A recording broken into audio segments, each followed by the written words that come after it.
Good morning. It's 7 a.m. on Wednesday, September 7th. Your government taco forecast in Baton Rouge. Expect to see sunny skies with a high of 87. Coming up on OTB, Matt Flynn joins the show in studio at 8 a.m. And we have a new edition of Would You Rather Wednesday. You can follow today's show on Twitter, Instagram, and TikTok at OTB_ESPN or catch us on YouTube at the 1045 ESPN channel and subscribe for daily content. Hour number 1 of Off the Bench, live from the Mercedes-Benz Baton Rouge studio, starts now. Let we go! All-Star Toyota presents Off the Bench with Jacob Hester and T-Bob Hebert. Yeah! Off the Bench with Hester and T-Bob. Hey, P, they said I gotta come off the bench. All-Star Toyota presents Off the Bench with Hester and T-Bob. Yo.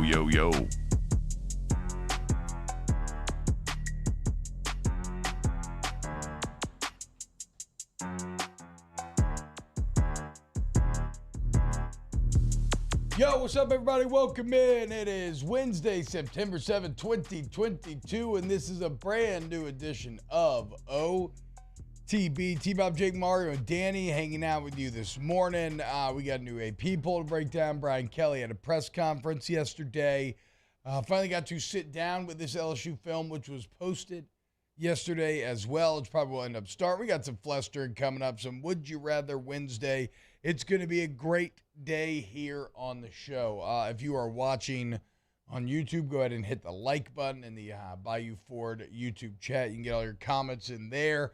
Share it with your friends as well, and you'll make your boys very happy. Probably happier than this film made you as, well, I mean, I guess I should speak for myself here, Jake. Let's just go ahead and dive right in.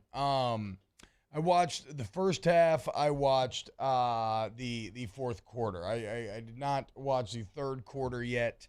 But, Jake, I will start here. When I look at this film, it was a little sobering is the word that I would use, in that I had vastly overrated various portions of this football team. And I don't mean that to be disrespectful. I just mean that, like, where this team is right now is not a it's not an elite football team, right? I mean, and certainly there were other things, like, look, your biggest concerns kind of, well, they ended up being your some of the worst parts of the game, maybe in like the O-line and linebacking. But overall, this is a team, Jake, that has a lot of different work to do a lot of work to do in a lot of different areas, I would say. Yeah, I mean, we both had a chance to kind of break down some of the tape, and to me, it was some of the positions we were worried about showed. Yeah, 100%. In the tape. And, yes. And you're always wondering, okay, when you piece this thing together, how's it going to play out? And when we looked at the offensive line, we knew it was going to be a struggle, but the group that they rolled out there, it's like this might be the best that they can possibly have. They moved some guys around, and you thought, okay, well, I think it can hold up long enough. And it got better towards the end, but there was a lot of bad in there. Yeah, I mean, even in the end, though, I mean, you go look at those touchdown drives, and, like, guys are just consistently The edge losing. was soft all night. Yeah, like Wire really struggled to tackle. Campbell did as well at times, maybe not as much. And you can still see the potential of Campbell. And certainly it's maybe more understandable for him being his first start ever going against the Florida State D-line. Now the question is, how good is this Florida State D-line? Because they looked really good on Sunday night. We just have to figure out going forward if that is, like, where they will rank among the D-lines you face can have a big impact on where this season goes. But, like, even Bradford, who was pretty solid in the beginning, kind of ironically on the touchdown drives, he was starting to get beat pretty consistently. There wasn't a ton of push. Like, I guess it was holding on hope that because we thought that the LSU front seven was so good, that an offensive line that had to contend with them during camp would be a bit more ready than the one that you saw. Maybe it's not even a readiness situation. It's everything that we talked about. It's a freshman left tackle. It's transfer guard. It's a center that's never played the position before. It's a right guard starting for the first time. Like, there's just a lot of new, and it looked like a group getting a lot of new. Now there's obviously a ton of room for potential. But you're going to need to see some of that direct improvement if you want to accomplish the goals that you set for this season. If you cannot, and obviously I'm sure you can do some play calling things to get guys in new, better positions. And as Kelly alluded to in his press conference yesterday, Jaden Daniels can make some reads and some calls that can put him and the team in some better positions as well. I guess that is another takeaway, right? If O-line and linebacker, your two biggest concerns, looked like the two biggest concerns after watching the film, Jaden Daniels was very solid. I know watching the game live, it felt like at times, Jake, maybe he was getting happy feet and taking off too early. And I think I saw twice, without watching third quarter, okay, I think I saw twice in which I believe that was the case. But for the most part, he was under legitimate pressure, and there was nobody open, and he had to make a decision. And the problem is, when you are right the majority of the time in that regard, what does that do? Well, then, yeah, of course, a couple times you may get spooked when somebody's open, but it's hard. Like if you're getting consistent pressure, the majority of the time you are right to pull it and run it. Well, of course, that's going to be where you start to lean. And it was, some odd things, Jake. Some route combinations that weren't terribly threatening. Holding in like 7 guys for protection, running long development routes, still giving up pressure.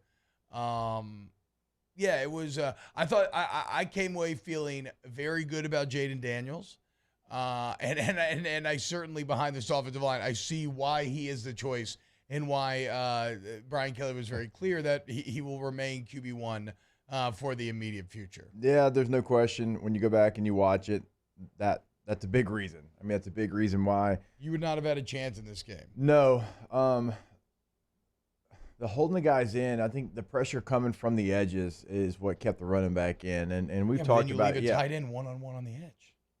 We've talked about it. We've talked about, holding running backs in. And certainly when Matt gets here, it's the thing I think he likes. He hates it. I mean, I'm trying to sugarcoat it. No, he hates it. It's the thing that he likes to hate the most. Yeah. Yeah. And it wasn't overdone. This is not like 2017 levels, right?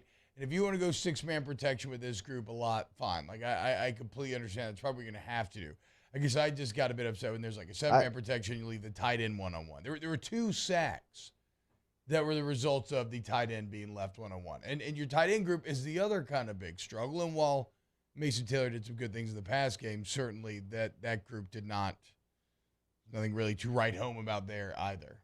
The pocket collapsing from the edge like he did was surprising too. I mean, a lot of that can be controlled with body position. I mean, even if you're not winning your one-on-one battle,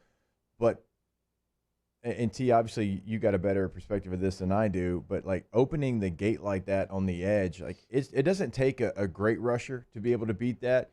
And I will give Florida State credit. Like, that's one of the strengths of their team is their defensive line. But you're going to face defensive lines like that every single week in conference play. We know that. And just opening the gate, and what we mean by opening the gate, and if you're watching on YouTube, like you're supposed to kind of stay square and your shoulders are supposed to, point towards the defender, not point towards the sideline. And too many times it was opening up where your tackle had his shoulders pointed to the sideline, and then he was soft with his outside hand. And so it's a double whammy. It just makes it, weak edge. Yeah, once you get pressed, then the edge becomes non-existent. Yeah, very easy to get around. And there's nowhere to step up because if you run him around the horn, because you have good positioning, your quarterback can step up and step out.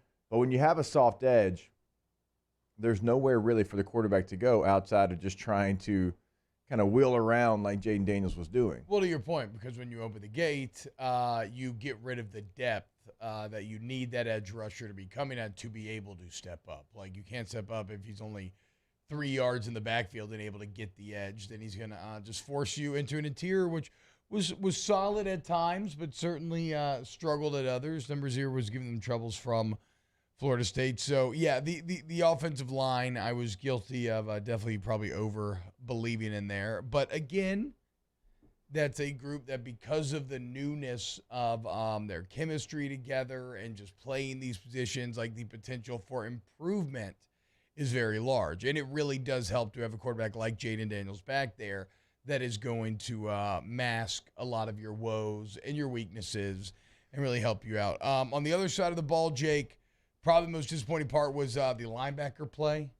Was, it was just kind of non-existent, it felt like, for a lot of the games. Kind of over-reading things, getting tricked with the kind of flow of the play a lot of times, not in on a ton of tackles. And granted, look, once Mason Smith went out, everything changed. I mean, Mason Smith was so much bigger and stronger than everybody on that field and was dominating in the handful of plays that he was in. And I like what Mekhi Wingo and Jaquelin Roy and everybody else, Jacoby Guillory, like, admirable, right? And they're going to need to continue to do that. But it is a clear step down from what you were getting out of Mason Smith. And so at times the linebackers, they had guys getting up on them maybe a little bit too easily, but still a disappointing night for another group that we had a ton of questions about, and then we kind of talked ourselves into. Well, you have experience there. And I don't think we talked ourselves into what they could be because we've seen it from those players in the past. Now, it was obviously different scheme, different coaching staff, all of that, but no, we've seen Baskerville do it since 2018. We've seen Mike Jones do it. Now, again, he was playing something different last year in Durante's defense, but we've seen him do it. We've seen Wes Weeks do it at Virginia. Like, we rallied off what he did, And Weeks was all right. I mean, he's probably the best of the bunch the other night. So really the only one that we haven't seen was Greg Penn. I mean, and Fields played a little bit too, and that was kind of unexpected, but like we'd seen them do it at a level that was higher than that. And Wes Weeks came in because, in my opinion, just watching the tape, they wanted physicality and they weren't getting it. And so they put Wes Weeks in, and I'll say this about him. he wasn't going half-stepping. No, not at all. Okay, look, I don't want to spend too much more time on the film. We'll move on from the film after this because, quite honestly, there were no, like, great insights to be gleaned, right? Like, this was not like, again, I go back to, like, 2017, right, where you could clearly watch the tape and you could chart protections and how many people they were holding in and how that was an obvious thing that was holding that offense back. Really, Jake, I mean, yes, things like the field goal are inexcusable, and you could dive into that technique, but all it was not stepping down. It was not using the correct technique. It was, after getting blown up the first time, kind of overlocking into the guy in front of you and opening up that lane in the middle. But the one even that you sent in the group chat, and that was the one they made, correct? Yeah. The field goal they made, it was still not proper technique by the wing. No, but at least he accounted for both guys. In later reps, but he didn't even account for both guys. Almost got lucky in that one that they made because it was not the right technique, man. So you're the wing and the offensive lineman a lot of times, which is the case here. Like, that is somebody at tight end that you have to help out. You just have to. Like, he's counting on you to have strong inside hand presence. Yeah, you're talking about the very wing. Yeah, he's overcommitting to getting hands on the outside rusher. That guy's never going to get there. Yeah. Once out of 100 times he will get there, and it's because he had a just Hercules effort to be able to get there, and everything timed out perfectly. You have to help your partner out because he's counting on you to take some of that blow away from him, right? Because those two guys are trying to blow him up. That's what they're trying to do. Well, and that's how you know, and that's why you feel comfortable in saying that reflects on the coaching, is that even the reps in which they made, the same lack of technique was evident. Like, even in the extra points in which they made, it's almost like Florida State could have blocked it if they had tried to. So, yeah, there is no great fix. There's nothing easy. There's no just one takeaway to solve what you saw. Like even on those third downs, Jake, a lot of it was Florida State doing a great job of getting this third and manageable on second down. And then after that, it was maybe like a linebacker busting a coverage here, somebody thinking they're playing man when they're in zone here. Sometimes just a very good route and Jordan Travis extending a play and just beating man coverage. Like, there was no one thing. So this is a group that can't, it's like Brian Kelly said yesterday, you cannot let this one result define you.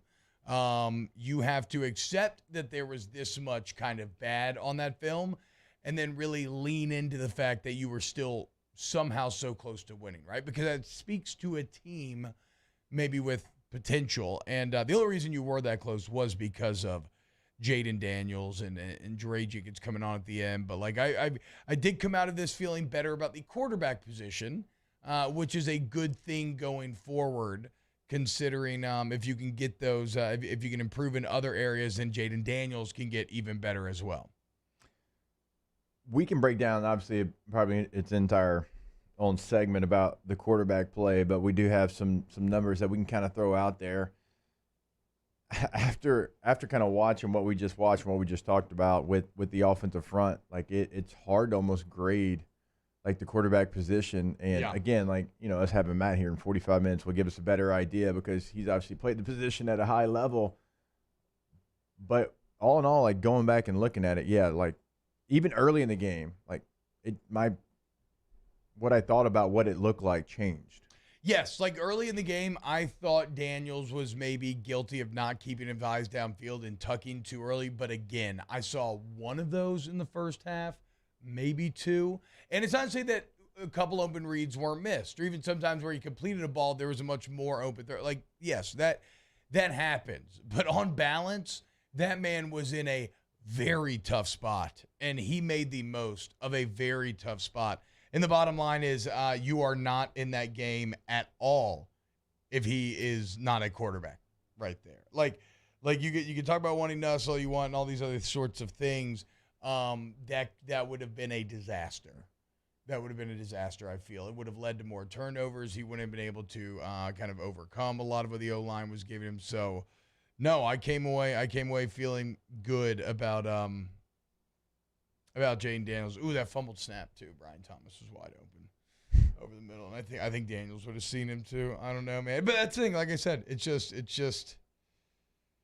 Even the one. So you got pressure. There's no one thing. It was on the last drive, and obviously you end up scoring on it. But kind of what we're talking about, you get immediate pressure off the right side. Wire opens the gate. Guy gets Jaden Daniels. I mean, in about 2 seconds. Yeah. And you've got about a 16-yard digger out that is about to come wide open over the middle of the football field. And it's just things like that. Like, once you figured it out, you got in a flow offensively, something like your individual matchup, you lose, and it takes away from what you're trying to build on. And so it's all got to come together. And the surprising thing is, like, if I'm out there and I'm using proper technique and you bull rush me and I lose, or you give me a move and I lose, like, it's not great. But it's like, okay, tip your cap to them, move on to the next play, we'll fix it in film. But when you do things like we're talking about, like opening the gate and not going with your inside hand on wing, and like those are the things that are frustrating. Yeah. It's when you've been coached not to do that. And not just here, at whatever level you were before, whatever school you were at before, wherever you were, like those are things that have been coached into you for years, not days, not weeks, not months. Yeah, so we'll see where this team we'll see, man. Like I said, they got to buckle down. They got to accept this adversity. They got to be honest with themselves about the film, and then they got to use the one snap and clear mantra. And you got to try to fix all of the things that are now evident. Jake, let me ask you a final question here. After viewing this film, do you still think this is a team that will go 8-4? I mean, because this is the only reason I say that, I don't mean as like getting too married to the actual numbers. What I mean is Vegas had this team at 6-5 or 6.5 wins, right? 6.5 wins is the over under. I certainly, and we even said it before the season, I was more bullish than the analytics were, than Vegas was. I thought, it was kind of a great unknown, and that they would be on the plus side of that unknown and kind of surprise some people. After watching it, I kind of now get the evaluation. Now this feels like a team that will battle to go 7-5, and if you go 4-4 in the SEC, I don't care about the overall record, because if you go 4-4 in the SEC after what I just witnessed and with the schedule that you have, I think that's actually pretty damn good. Like I don't 7-5, 8-4. Like I don't really know how big of a difference that is. I'm saying the difference is the conference record. That's what I'm saying. Don't even be married to the season record. Again, until I see Mississippi State, I don't even really know that I'm going to give an answer to that. Like, we have to see what that looks like. Oh, I know what this looked like, and this looked like a team that, I mean, look, if they, like I said, if they pull it off, if they pull off 4-4, that'll be I think that'll be impressive. There's got to be growth, though. There has to be growth within this next game, into the next game, into Yeah. the next game. Like, it can't look like it did. I mean, it's got to get better. But I'm saying, like, for me, like, I want to see a couple more games. I want to see what the Mississippi State game looks like before we get out here and throw out, like, what it can be, what it's going to be. We need to see Florida State in another game maybe as well to kind of see what they look like. And a lot of these things were self-inflicted, obviously, but I mean, to sit here one game in and try to see what the conference record is going to be is difficult. All right, when we get back here, let's dive into Brian Kelly's press conference yesterday. We still got to break down this new AP poll. Coach O back in news as well. Keep it locked right here on OTB. Off the Bench with Hester and T-Bob. ESPN Baton Rouge, New Orleans, Alexandria, and 1130 The Tiger. Go to centralplumbing.org. Centralplumbing.org. 925-8552 is the number. 925-8552. You want to go to Central Plumbing, okay? And it doesn't matter what your plumbing problems are, okay? They've been at it for over 50 years, or nearly 50 years, so they can fix it. Old house, new house, it doesn't matter. They've seen it all. They got you, man. What about if you're a business owner and you need your plumbing needs met? You're like a big office building. You just want a one-stop shop. They have the correct insurance, paperwork, and personnel to do so. So don't think twice. Any plumbing problems, pick up the phone and call Central Plumbing at 925-8552. CentralPlumbing.org is the site. Bathroom remodels, tankless water heaters. We tell you about that every single day. So certainly in emergency, if you have something that pops up, but don't forget, they can help you as well. The fleet is available. That's at your home or your business, whatever you're looking to do. You can go to centralplumbing.org, check it out right there on the homepage, and click on the tab 225-925-8552. Our listeners fire off their opinions on the jimsfirearms.net hotline at 499-1045. Keep listening for your next chance to shoot us your thoughts with the jimsfirearms.net hotline on 1045 ESPN Baton Rouge. ITI's got all these programs. Once I started and learned everything about the school, it was worth it. The challenges that ITI presented me with, it allowed me to build myself up. All because of ITI, I actually was able to get a job within 3 months before graduation in my field. Get the hands-on training you need for the job you've always wanted. With so many companies hiring right now, it's the perfect time to come to ITI Technical College. Enroll today for a better life. Bayou Ford has the new inventory to get you in a new Ford truck or SUV today, or customize your next vehicle just the way you want it. All new Bayou Ford vehicles come with a 1 million mile powertrain warranty. The crew at Bayou Ford is going to do right by you. I've been doing business with Luba for 25 years. They're dependable, trustworthy. It's just the attention to detail with our clients. Our folks have years and years of experience. They're highly trained professionals, but many companies have that asset. What I'd like to think makes Luba a bit different is that we use those talents in a way that truly is dedicated to serving the needs of the folks who depend on us. Gulf Coast Office Products is a nationally recognized Savin office equipment dealer based right here in Louisiana. Over 100 employees strong, Gulf Coast has the boots on the ground to support all vertical markets, from education, engineering, legal, and finance. With the latest in office technology, from desktop to production segment units, Gulf Coast and Savin have the perfect fit for you. Call 225-756-2644. That's 756-2644 for Gulf Coast Office Products.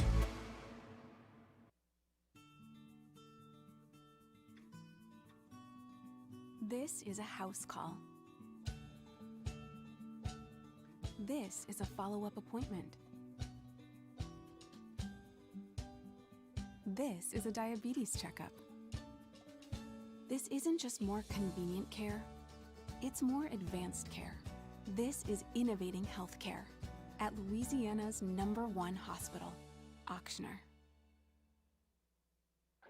Oh, hey, what's up? It's Big D and Bubba, 100.7 The Tiger Morning Show. We'd love for you to join us every weekday, 4 a.m. till 9 a.m. Yeah, everything you want in a show. Country music. We got laughs.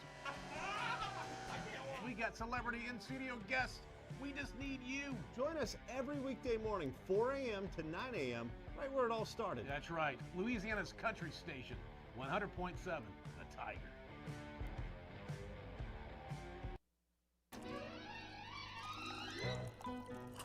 soffrire un caffè. Andiamo insieme da me, non c'è. Call Mr. For a Wednesday edition of Hunt and Hill, we'll have Brian Kelly from the SEC teleconference and J.D. Pickell of On 3 Sports talking college football. Hunt and Hill, 1 to 3 weekdays, 104.5 ESPN Baton Rouge.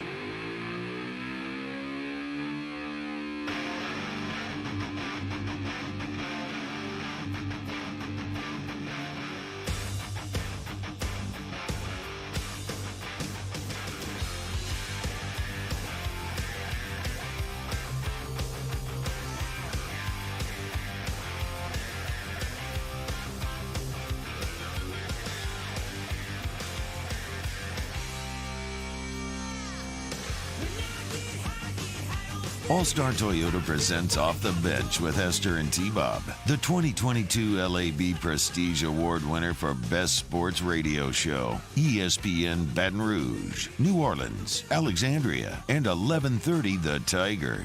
What up, y'all? Welcome back to OTB. T-Bob, Jake Marr, Danny hanging out with you today. Did our film review since the film didn't drop until yesterday due to the Sunday night game. Again, how would you answer this, Jake? Somebody said, is it fixable or only fixable with a talent upgrade?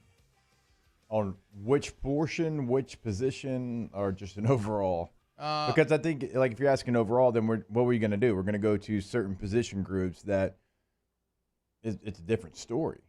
Yeah. Like I talked about with linebacker, like you expect more. You expect more because you've seen it, because there's experience in that room. So you do expect more. It's not like you're breaking in someone new. So you would say that is fixable then? You would think so. Yeah. Like it should be.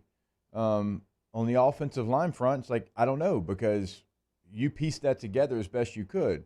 Like you go and you get transfers, you kind of move guys around. And, I mean, you had all 5 guys play tackle. Like we talked about that.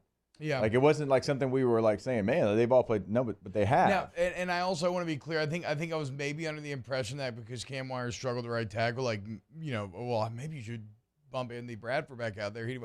But Anthony Bradford struggled sometimes in a way at guard that it would be really bad if he was further out there on an island. So I still think that's maybe your best 5. It's just, and Coach Kelly said it in the presser yesterday. Maybe you got to do some things to put them in better positions, more gap scheme stuff. We will have to wait and see. Jake is right. It's still a small sample size from which we are drawing a lot of conclusions, and the improvement that we see over the next 2 weeks or lack thereof will answer that question about fixable or fixable with a talent upgrade. Brian Kelly did meet with the media yesterday. Jake, first in-season meeting. Obviously a tough one off the bat, as you have to go in there after a loss, after an offseason full of excitement, an offseason full of like building things up. You have to go in there after a loss.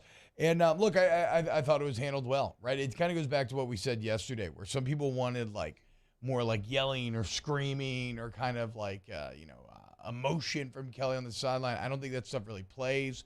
I think in this position especially, it would have been a poor look. And if you think Kelly's getting clowned now, had he like been flying off the handle, the jokes would be even more overwhelming and everywhere. But I thought he was honest about what happened, and he's right. I mean, it was a mixture of the players not playing as well as they should. And you ask, okay, why does that happen? Sometimes it's a player playing badly, and sometimes it's because they didn't teach him the right thing. Like he said that multiple times, and it's true. When you look at that field goal unit, because of the fact that you put multiple different guys in there and got hit with the same result, it feels like you did not teach them the right thing. So you have something very clear right there that you can fix. So as far as first press conferences go, I thought Kelly was, I don't know. Nothing really jumped off the page to me in terms of answers or anything. But it was honest about the struggles and doing a good job of going out of his way to, even at times where you can maybe I would say that he was trying to say it's kind of on the player. He would always bring it back and throw it back to the coaching as well. Yeah, but I mean, it's factual. There were some things that we've sat here and we've talked about. It's like, okay, when you go and you look at, and again, I know we keep going back to the extra point field goal, and obviously it decided the game. Like, that is something that has to get fixed. It's something that I think it is coachable because it's a technique and it's a young player out there, and those things have to be reiterated. Like, you have to make sure that when you're practicing field goal and extra point, that those things are getting done. Yeah. Again, like we had an NFL special teams coach text us right after the game. Is like, that can't happen. Yeah, like, it's like yeah, 7th grade stuff. Yeah, and that was his quote. That's 7th grade, and it's factual. That's what that is. Yeah, and so everybody's got to get better, top to bottom in that building. And what you're going to see now is, how does the process handle adversity? And it's easy to get people to buy in to what you're selling when it's a summer and everything's easy and everything's positive and there's no games to lose. But what happens to the process when you lose your best player and you lose a big game on a big stage? How in your head do these kids get? And I still feel bullish, actually. I think something like Kelly's process in this situation is actually exactly what you need, because disappointment can lead you to maybe just kind of checking out a bit if you're not careful. And the structure of a process kind of keeps you locked in, keeps you moving forward, keeps you focused on other things, rather than like wallowing in self-pity. So this game is one snap and clear writ large, one game and clear. And I think Kelly basically said that you're not going to be defined by this game, and they will they'll try to get they'll see what they can do this weekend against Southern.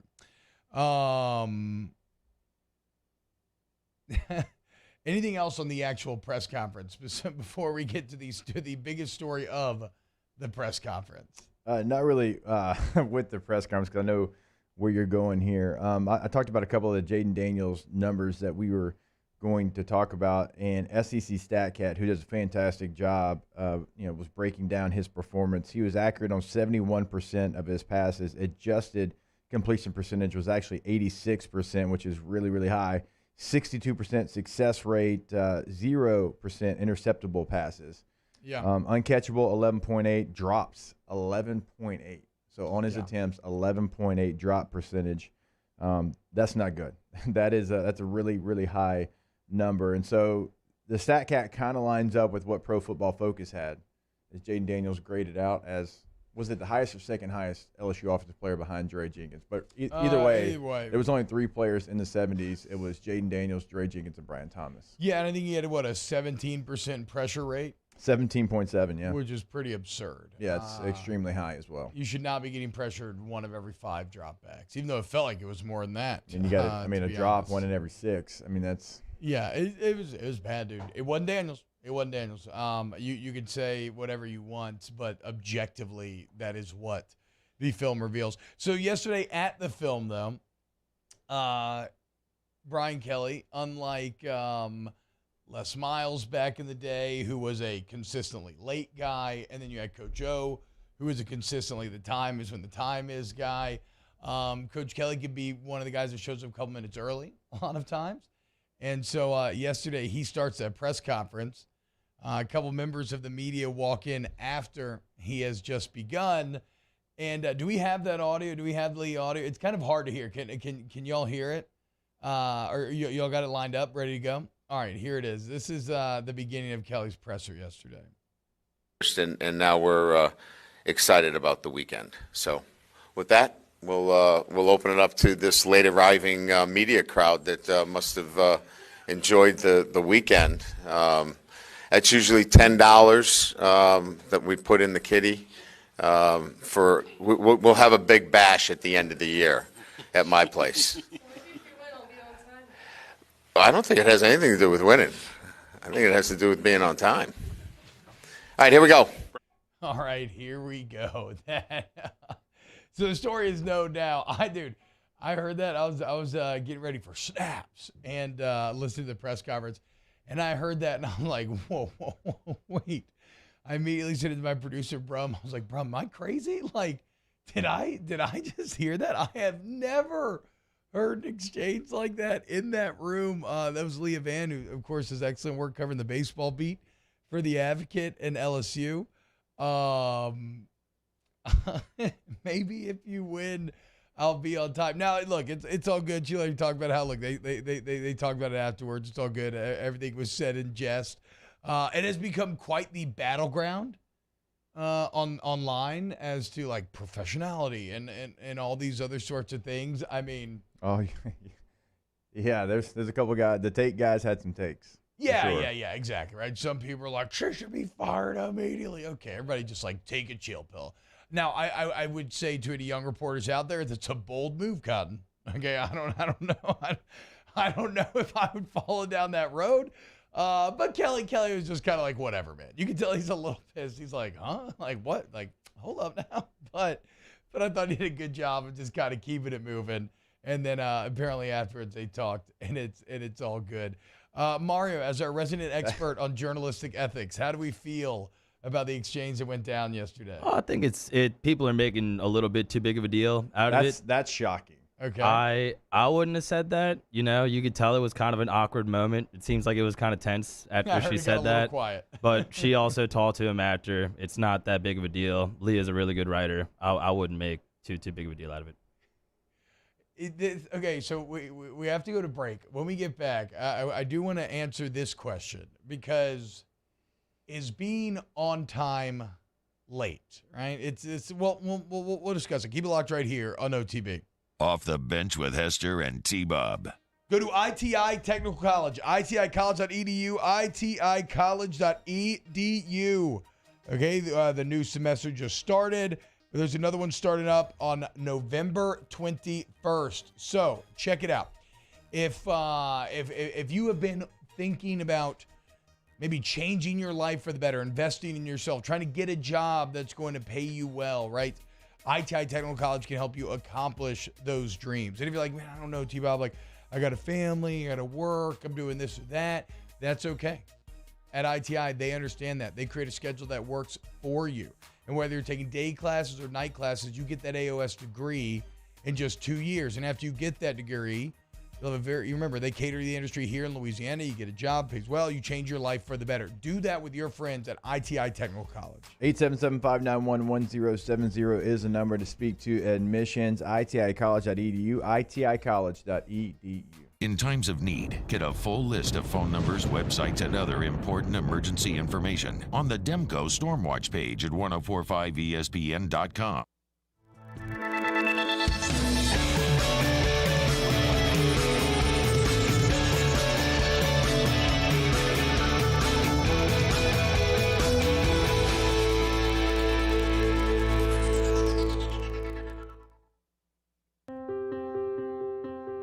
This isn't just another day.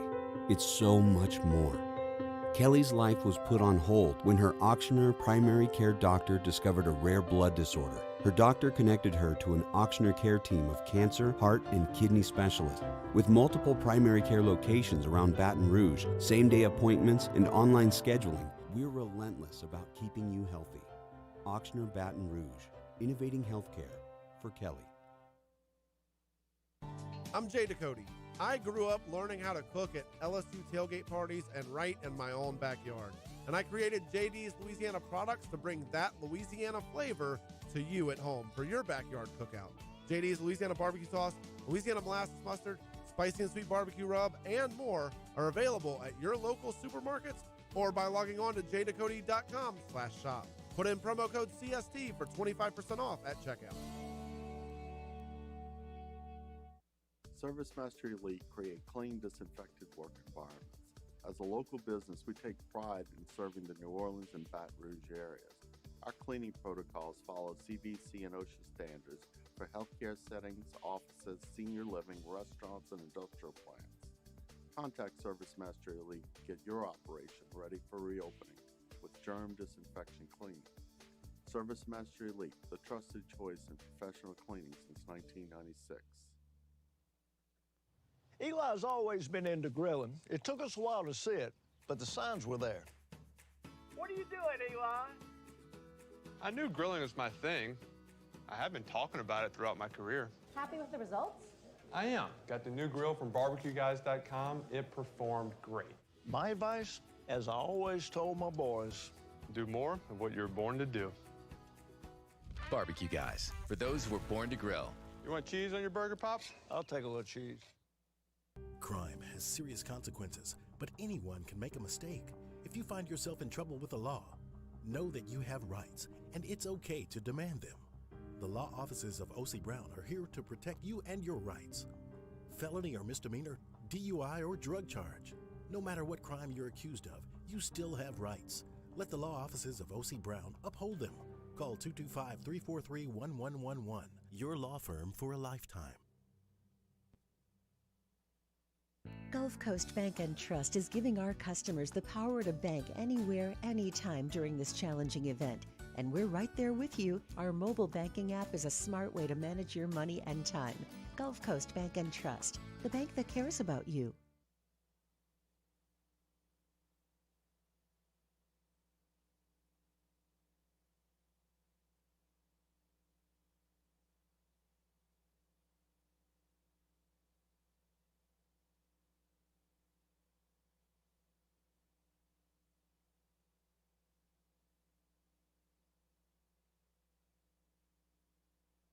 Moscona inviting you to join us for Wednesday's Hump Day AFR presented by Pluckers. Former Saint Lance Moore will join us, and Russ Mitchell stops by. Can't wait for that. Join us 3 to 6, 104.5 ESPN Baton Rouge.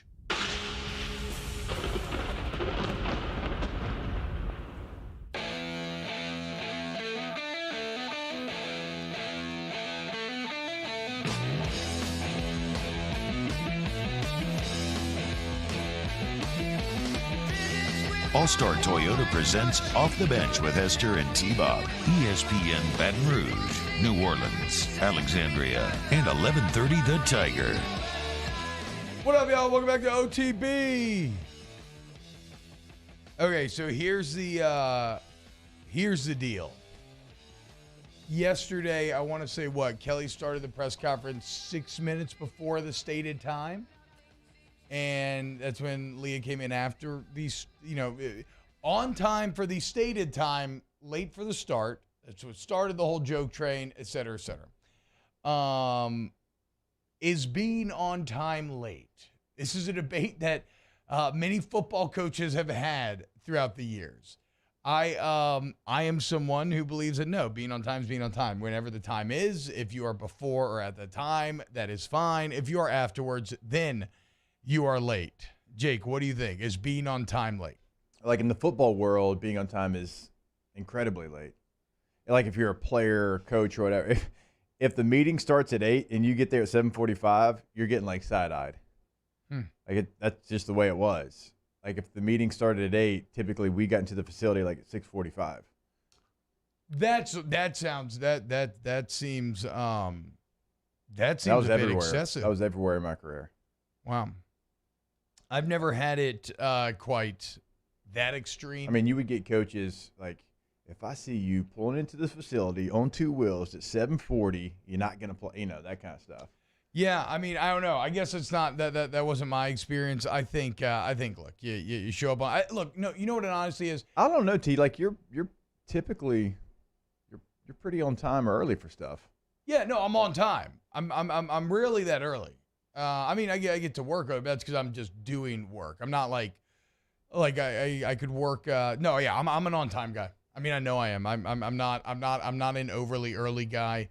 Every now and then, maybe. I think the answer at the end of the day is whatever you are showing up for, whoever is running that's who decides, right?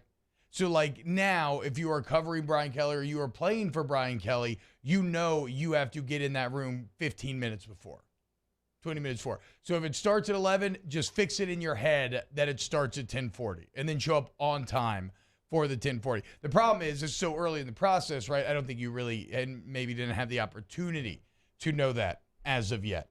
But no, I mean, it is a bit of a pet peeve to me where it's like being on time is late. Well, then change the time. I don't know. And change the time. I do remember, too, this isn't the first time that Coach Kelly and Leah Vann, they changed like player interviews or something post-practice. Maybe they changed the time during camp, and she put out a tweet talking about the time changes because she had a hair appointment that day, and she had to cancel it, move it around, and she had it booked or whatever. And there was kind of a little bit of back and forth. then. So back and forth on Twitter or in not real between life? him. Oh, but okay. between I thought he was tweeting back at her like no, like between people because she put it out there like, hey, can we keep this time to time because I have a appointment to get to. So maybe there's some built up frustration.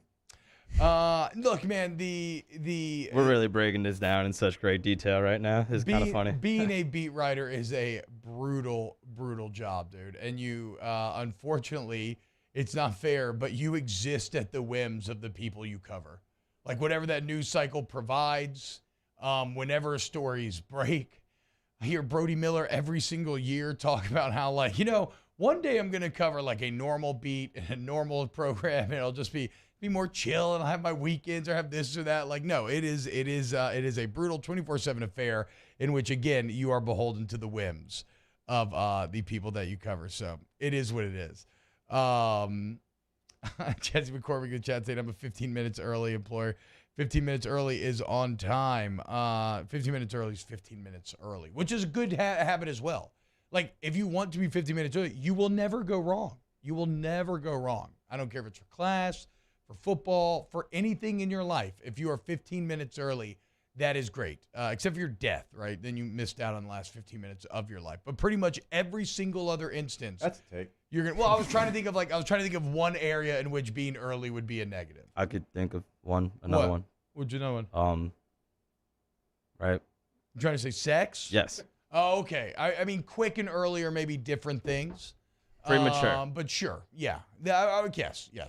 Sure. Why not? I think that plays for sure. Don't facepalm, Hester. He asked a question. I'll do whatever the hell I want to do, if bud. you want to be 15 minutes early, go for it. But I don't know, dude. I'm not time. Whatever. Okay, we've talked about this enough. Okay, look, that's the last of it. We normally would not even talk about the game again today were it not for the fact that the film got out there a day late and the press conference when it was. So that's it. We are on to Southern. And no, we're not. Oh yeah. Okay. Here. Yeah, I remember we talked about it. Well, okay. Unfortunately, coming up on the final segment of this hour, we're going to twist the knife one more time as PFF has released their adjusted pass protection grades, and it's going to give you an idea maybe of just how far this LSU team has to improve. More OTB next. Off the bench with Hester and T-Bob. Go to, the water bottle's blocking. Good action. Donsville Glass and Body. DGBauto.com, DGBauto.com. Look, any towing needs that you have, go in.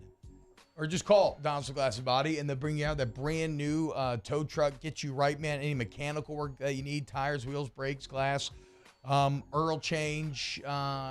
It's the best, man. Like when I had to extend the life of my vehicle to like 200,000 miles and beyond, it was Devil that got me right. So go to DonsvilleGlassandBody.com. DGBauto.com, DGBauto.com. One-stop shop, oil changes, tire rotation, new tires, windshield repair, and replacement. They can do it all, no matter what you got going on with your vehicle. You can trust Donsville Glass and Body to make sure it gets done right and right the first time. They're going to be transparent in the entire process as well. They're going to make sure, hey, do you want us to move forward with this repair? And they're going to surprise you with a huge bill at the end. DGBauto.com, DonsvilleGlassandBody.com.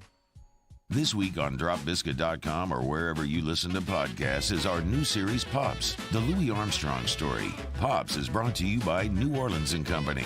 Check out NewOrleans.com and come visit New Orleans. Bayou Chrysler Dodge Jeep Ram has $12,000 off MSRP on all new 2022 Ram Black Widow trucks in stock. All new Bayou vehicles come with a 1 million mile powertrain warranty and free delivery. If you need sales or service, the crew at Bayou is going to do right by you.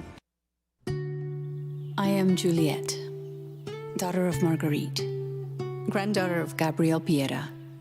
I come from a line of strong women who knew struggle and success too. Still, I was scared by my breast cancer diagnosis, but I had Blue Cross coverage, which meant I got care from top doctors. I'm strong like my mother and her mother before her. The right card, the right care. Shop, shop. Come on. Shop, shop. Come on. Shop, shop. Order curbside pickup online or with Rouse's Market Shopping app and let Rouse's personal shopper shop for you. Curbside pickup is free and you pay the same price for groceries as in-store. Use code SAINTS20 and save $20 on orders of $100 or more. That's curbside convenience. Shop a style. Oh, yeah! I've been doing business with Luba for 25 years. They're dependable, trustworthy. It's just the attention to detail with our clients. Our folks have years and years of experience. They're highly trained professionals. But many companies have that asset. What I'd like to think makes Luba a bit different is that we use those talents in a way that truly is dedicated to serving the needs of the folks who depend on us. This summer, meet Acura's heroes of performance.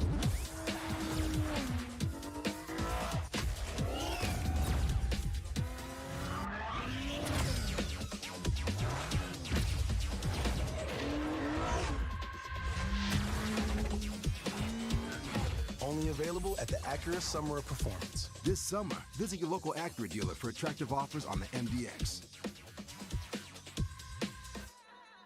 Gulf Coast Office Products is a nationally recognized Savin office equipment dealer based right here in Louisiana. Over 100 employees strong, Gulf Coast has the boots on the ground to support all vertical markets from education, engineering, legal, and finance. With the latest in office technology, from desktop to production segment units, Gulf Coast and Savin have the perfect fit for you.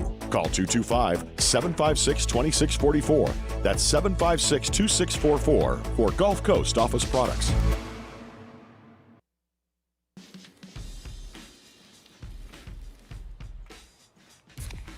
Light beer shouldn't taste like water. Game Time, presented by Bet Rivers. Wednesday, we're live from City Slice Pints and Pizza on Chime Street, just outside the north gates of LSU. Game Time, 6 to 8 p.m., presented by Bet Rivers on 104.5 ESPN Baton Rouge. Todd Hoover saying the sad thing is that we'll never get back the time lost from last segment. Fair.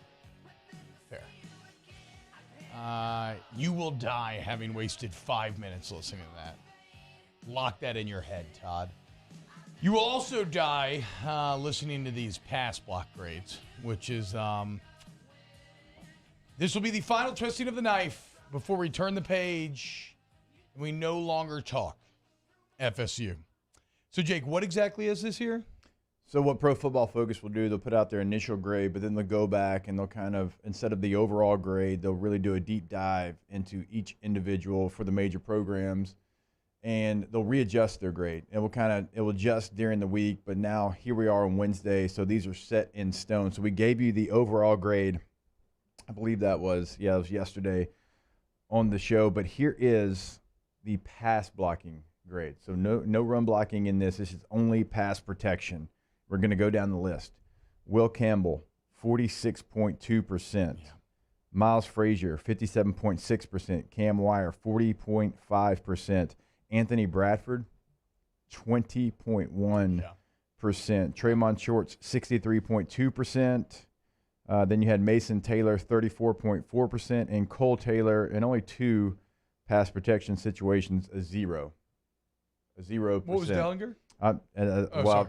I was setting him up because Garrett Dellinger, after the adjusted rating, actually graded out as the highest center in the SEC at 85.7%. Oh, wow. Okay. So when they went back he wasn't the one and looked at getting the whipped. scheme, Dellinger actually graded out as the highest center in the Southeastern Conference, 85.7. So that actually checks out from the film. Like, he had the fumbled snap, but nothing jumped out for a pass rush situation. Now, we should also be clear that a lot of times center is the easiest position to pass block at, right? You're not dealing with a one-on-one with a 3 technique. You're not dealing with as many one-on-ones with a tackle. Dellinger did have some one-on-ones with noses, though, and he did well. But I'm just saying, just understand that context. It felt like that, Jake. That's why I'm coming in here and talking about 6-6 and over-unders being set at 6.5 and why that might be accurate. Is because that's exactly what the film felt like. But hey, nowhere to go but up, right?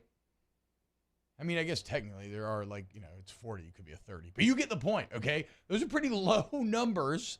That's pretty easy to improve on. Yeah, 20.1%. That's not where you want to be. All you got to do is win 2 of 5. You win 2 of 5, you double that success rate. How about that? From 20 to 40%. I mean, when you see these numbers, it's amazing. You only gave up 3 sacks. It's amazing you only gave up 3 sacks. That's called Jaden Daniels. It's amazing you lost by 1 point. That's called Jaden Daniels and Mike Norvell making some questionable game management decisions. It's over. Screw Florida State. We're on to Southern. Off the bench with Hester and T-Bob. I will say this, Jake. It actually gives the Southern game a little extra juice because there are such fundamental things upon which you can improve that, like, if you really care about watching it like we do, you will be able to draw takeaways from this. Let's hope that they improve to the level of AccuTemp. If you were to pass block grade AccuTemp, well, people have. It's called an online Google review rating. They got a 4.9 out of 5, Jake. That would be a 98. I believe if my math is correct there. How about that? 98 pass blocking grade from AccuTempBR.com. Service to the highest degree for all your AC, heating, and electrical needs. Go to AccuTemp of Baton Rouge. AccuTempBR.com, AccuTempBR.com. T-Bob mentioned it. You're going to get the best service. Just look at the internet. You don't even have to trust us. Also, right there on AccuTempBR.com, it's going to pop up. You can schedule, change your appointment, whatever you need to do right there on the homepage, AccuTempBR.com. Bayou Ford has the new inventory to get you in a new Ford truck or SUV today, or customize your next vehicle just the way you want it. All new Bayou Ford vehicles come with a 1 million mile powertrain warranty. The crew at Bayou Ford is going to do right by you. I've been doing business with Luba for 25 years. They're dependable, trustworthy. It's just the attention to detail with our clients. Our folks have years and years of experience. They're highly trained professionals, but many companies have that asset. What I'd like to think makes Luba a bit different is that we use those talents in a way that truly is dedicated to serving the needs of the folks who depend on us.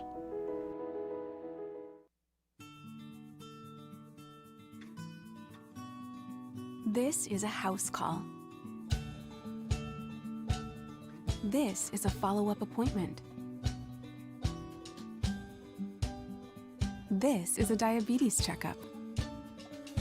This isn't just more convenient care, it's more advanced care.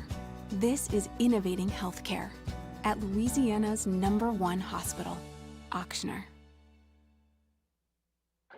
Oh, hey, what's up? It's Big D and Bubba, 100.7 The Tiger Morning Show. We'd love for you to join us every weekday, 4 a.m. till 9 a.m. Yeah, everything you want in a show. Country music. We got laughs. We got celebrity in-studio guests. We just need you. Join us every weekday morning, 4 a.m. to 9 a.m., right where it all started. That's right. Louisiana's country station, 100.7 The Tiger. ServiceMaster Elite create clean, disinfected work environments. As a local business, we take pride in serving the New Orleans and Baton Rouge areas. Our cleaning protocols follow CDC and OSHA standards for healthcare settings, offices, senior living, restaurants, and industrial plants.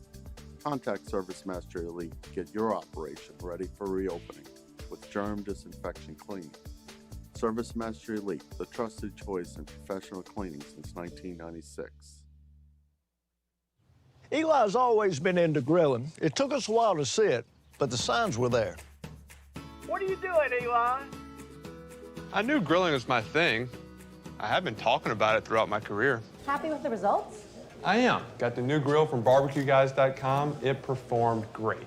My advice, as I always told my boys, do more of what you're born to do.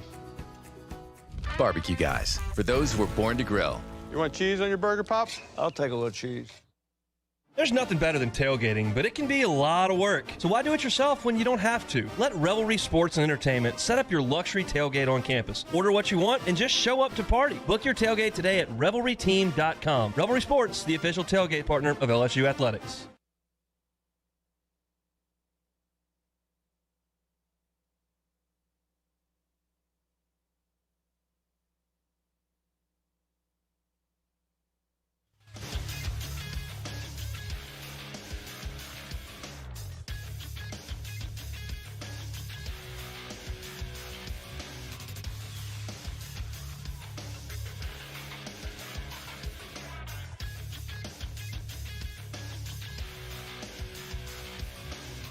Good morning. It's 8 a.m. on Wednesday, September 7th.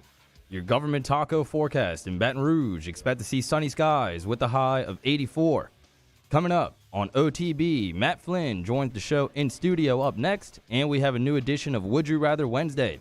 You can follow today's show on Twitter, Instagram, and TikTok at OTB_ESPN, or watch us on YouTube at the 1045 ESPN channel and subscribe for daily content.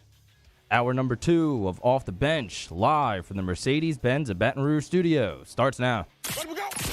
All-Star Toyota presents Off the Bench with Jacob Hester and T-Bob Hebert. Yeah. Off the Bench with Hester and T-Bob. Hey, P, they said I got to come off the bench. All-Star Toyota presents Off the Bench with Hester and T-Bob. Yo, yo, yo.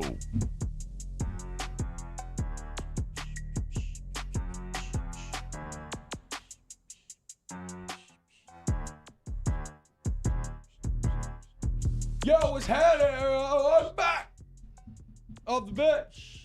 It's Wednesday at 8, which means it's time for some flestering. We got our guy Matt Flynn in here, resident quarterback, national champion, narrator of the hype video that caused us to lose.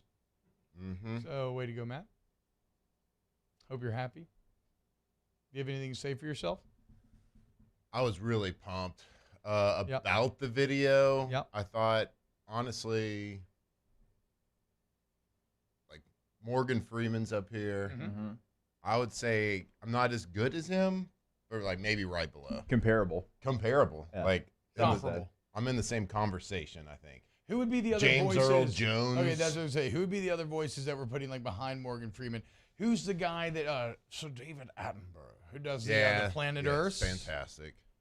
I liked Sigourney Weaver in American Planet Earth. I do find though that American accent just never hits as hard as a UK one when it comes to nature documentaries. Yeah, I would say in most instances, unless you're talking about Morgan and James Earl Jones. Fair. I don't know. I feel like, did Liam Neeson do some narration? Leah Schreiber does the Hard Knocks, right? Really? Right? Yeah. Liev Schreiber? Lee Schreiber, yeah. Like Ray Donovan. Ray Donovan? Yeah. I was thinking of Sabretooth, the old X-Men movie. Oh, yeah, him. Hell yeah, dude. Yeah, he does Hard Knocks. Oh, God. Pretty good. Hold my beer, Sabretooth. Yeah, well, Matt, you did not do good. Well, yeah. Because Hard Knocks has had some misses, too. Yeah, to be fair, we don't want to throw our boy under the bus here, although this year was a banger. Okay, whatever. He's Liev Schreiber then. He's not Morgan Freeman. He's Liev Schreiber. Face it. Apologize to everyone Obviously, out there. they didn't show it to the team. Okay? Because if they did, won by 50. Hey, so, okay, God, I just said we were moving on from FSU. I was wondering what you were saying when I was driving. I'm like, we hadn't talked about it one time with Flynn. I'm trying to turn the page here, man. I know you are, but T, you know how this is. Wednesday's generally the turn the page day. Is this our first? But why? But like when you lose, people want to feel bad for most of the week about it. Well, I was feeling so good yesterday, and then I watched the film. I had turned the page personally, and I was thinking like, oh man, there's so much to build on because you played poorly and you still only lost by 1. And then I watched the film and I'm like, you got a lot of building to do. There is a lot to build on. And that's because there's not much of a building there yet. Like a few bricks have been laid maybe, but there's a... But the foundation wasn't poured. Yeah, exactly, which is a bit surprising. And it shows you how long you have to go. Okay, Matt, your take. Let's start with the obvious place then. Your take on the quarterback play, because that seems to become a bit of a proxy war ground here. Proxy war ground. I don't even know what that means. But the quarterback thing aside, just the game in general, watching the game, I mean, I was watching it, and look, we had a holiday the next day. It was at a night game.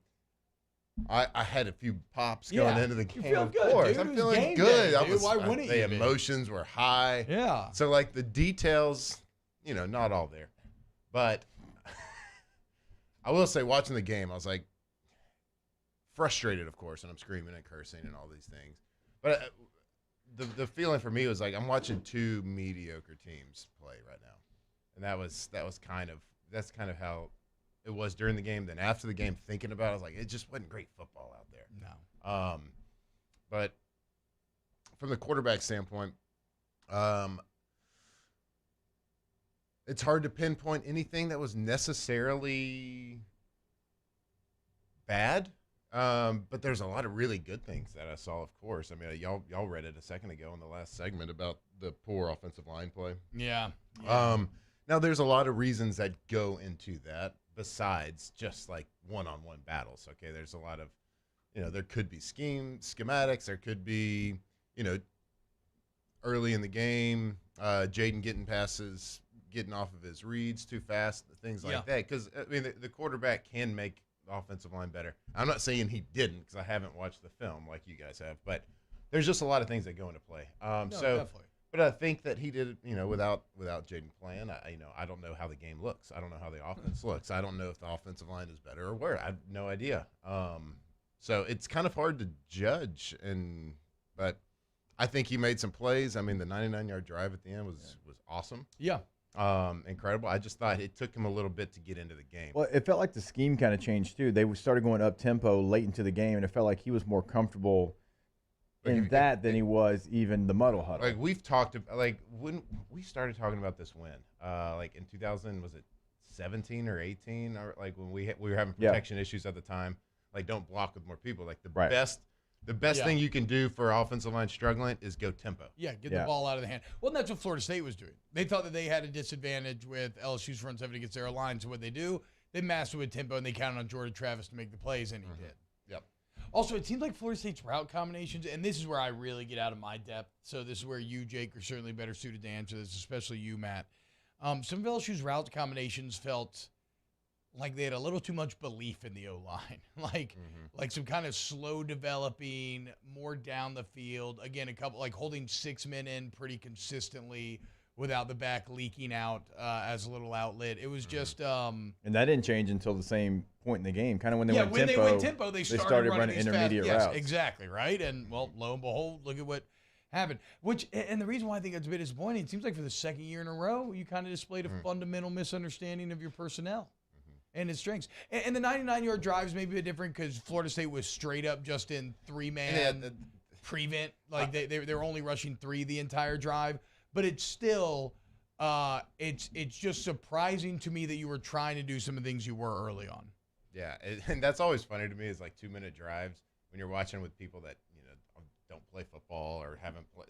Like, why didn't we just do this the whole game? They're just going right down the field. Well, because they're just giving you 10-yard routes, whatever. Yeah, they were letting them play over the middles, thinking, okay, we're going to tackle them in bounds and be fine. Yeah, but giving us, Cardinal sin for offensive line, giving up a sack with a 3-man rush, like an on-time sack. Right. Like so, like during Not the a game, coverage sack. so like early on, it's like Jaden Daniels was. I think I felt that he was getting out of the pocket or trying a little too fast. Now it's easy for me to say watching the game, but like getting when there's a 3 or 4 receiver progression, not getting to his 3rd and 4th, maybe going 1-2, then getting out. And that's a little bit of nerves. That's a little bit of jitters. Like he's got a new jersey and helmet on this year. He wants to, it's an easy thing. He knows he's good at that. And it's hard for an offensive lineman to hold blocks like that. Yeah. Right. So there might be some times where they look bad. Now, they were not good. No. But I'm just saying there's probably some plays out there where they, it's hard to hold blocks when you don't know where your quarterback's gonna be. Yeah. Because you're blocking a spot. You're blocking to a spot. Yeah. Like all off like a good tackle, a left tackle, right tackle, whatever. A good tackle knows where to get beat. Yeah. They always get beat. Like there's how many times is he just gonna stone cold somebody? You get beat in the right place because you know where your quarterback's going to be. I think the problem is, like Jake said, a lot of that was you were kind of opening the gate to the spot, which became a bit a bit of an issue. Yeah. You want to avoid the spot. You don't want to let the guy straight to the spot. That's a little fundamental misunderstanding that could be fixed. Hopefully. Yeah. Well, I saw one play for sure in the first half in which Daniels had an open guy, a relatively clean pocket, and should have stayed in and delivered the ball. Almost every other play, to my non-quarterback mind, it looked like he was actually making the right scramble decisions, which I feel bad about I didn't go in on it or anything after the game, but I didn't think I was a bit more critical. I was like, I'm going to have to watch the film, but it felt like he was one read and go. And, well, a lot of times he had to be because he was under pressure. And guys weren't open. Guys just weren't open a lot of times. And what are you supposed to do there? Yeah. And it's an easy conclusion to take from watching TV copies a lot. Yeah. It's like, oh, he needs but you know, I will say I think I'd like to see a little bit more comfortability in getting through his reads or making a quicker decision on, you know, take the flat route, you know, or take the short stick or whatever it is. Yeah. And then I think the flat route looked like real work when they tried to throw it 3 times. Yeah. Like real work. Yeah. And you know, I know a lot was made with Kayshawn and, you know, had a couple of drops here and there. He did have some tough balls to catch as far as running across the field, a ball the ball coming at a weird angle, and it was a knuckleball. Well, and that was bad. That was too late. That should have been thrown away earlier. Yeah. Like that drop is what it is. What about the one where it looks like Jaden is expecting the touchdown, not the first one, the second one, where Jaden's expecting to get his head around quicker. I don't know if he was going hot or what he saw. Like break down the dynamics from the quarterback and receiver in that one. Like, yeah, I don't know. Was Kayshawn a bit checked out seeming at that time? That's an easy conclusion to jump to. Yes, that's what I was going to say. Now, should he have known that he was supposed to be hot there or something? No. So what it looked like he was running was just like a glance post from like a bunch stack. And this is one of those plays that he could be the backside post. So supposed to be the third or fourth read versus one coverage. Yeah. And then, but if they get this other coverage, he might be the first or second read. And he might have gotten his coverages mixed up and thought, you know, it was one coverage and thought he was number 4 read. Yeah. It could have been that. And then that's easy to do, especially in the red. Everything's tighter, faster in the red zone. Yeah. Let's look at this. Oh, that's not wrong. But that's the play before. The optics of that play do look bad. I will say they do look bad. Let's see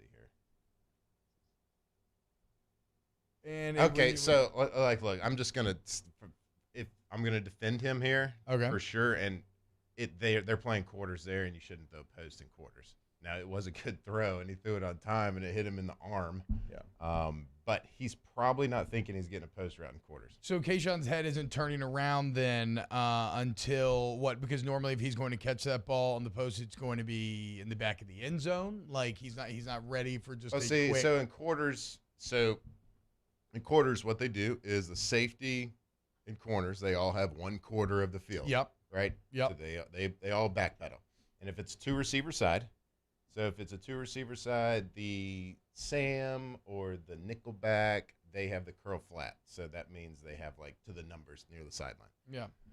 All right. So in the safety, the safety dynamics, they look at the number 2 receiver first in quarters. And if the number 2 receiver goes across the field or goes to the flat and he doesn't get up the field, he automatically looks at the number 1 receiver. Okay. To double team him. Yeah. Make sure he doesn't go inside. Yeah.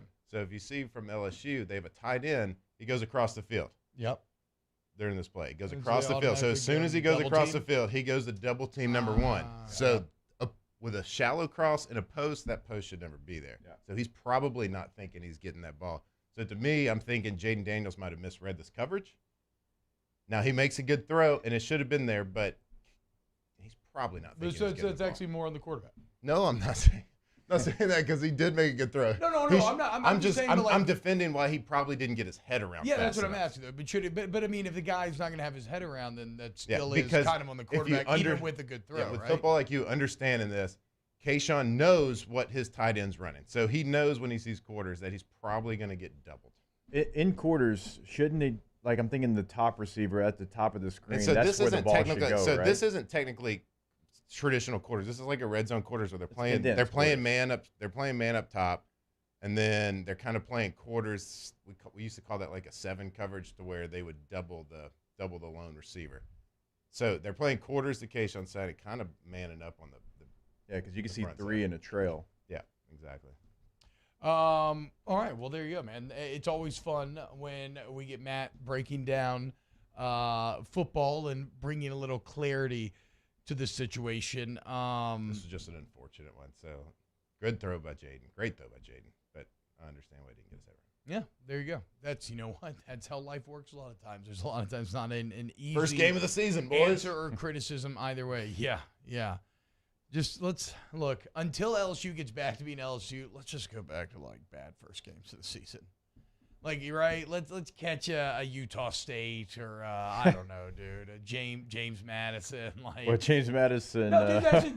They did great, right? Beat the hell out of Middle Tennessee That was State. their FBS debut, right? Yeah. They did awesome, man. But my point is, like, sure, during the LSU Golden Age, starting with Oregon and UNC and Wisconsin and TCU was all well and good, but you've now lost 3 of these things in a row. Okay, maybe it's time to flip the script. All right, when we get back here on OTB. Just be better. I want to do Would You Rather a little bit later. We could get Matt's final thoughts on the game as well. So keep it locked right here on Off the Bench. Off the Bench with Hester and T-Bob. ESPN Baton Rouge, New Orleans, Alexandria, and 1130 The Tiger. Go to GEAUXroof.com, GEAUXroof.com. 927-8300 is the number, 927-8300. It's Go Roof, man, and they are the absolute best. If you have never worked with Go Roof before, well, just call them up. See how easy it is to set up a time, get that free professional estimate, and then, make an informed decision about what you want to do next, right? Maybe it's something you can put off. The work doesn't be done. Maybe get a clean bill of health. Great. You can get all those answers, again, for free. And if it's a big job, well, don't worry. Everybody's licensed, bonded, and insured. They've done this for a long time now, y'all. And the quality of their work speaks for itself. But they want to give you peace of mind. So they want you to know they stand by the quality of their work. That's why they offer a 2-year workmanship guarantee on top of the manufacturer's warranty. 2 years. Top of that warranty. Peace of mind, after the fact. Go Roof! Beautiful new roof every single time. Our listeners fire off their opinions on the jimsfirearms.net hotline at 499-1045. Keep listening for your next chance to shoot us your thoughts with the jimsfirearms.net hotline on 1045 ESPN Baton Rouge. As a community bank, B1 Bank invests in relationships with the people and businesses we proudly represent. Our B1 bankers are here to help simplify the complicated, understand your needs, and make managing your finances easier. At B1 Bank, we offer an array of solutions to help simplify your transaction needs. B1 Bank, one highly personal banking experience. Visit us online at b1bank.com for more information.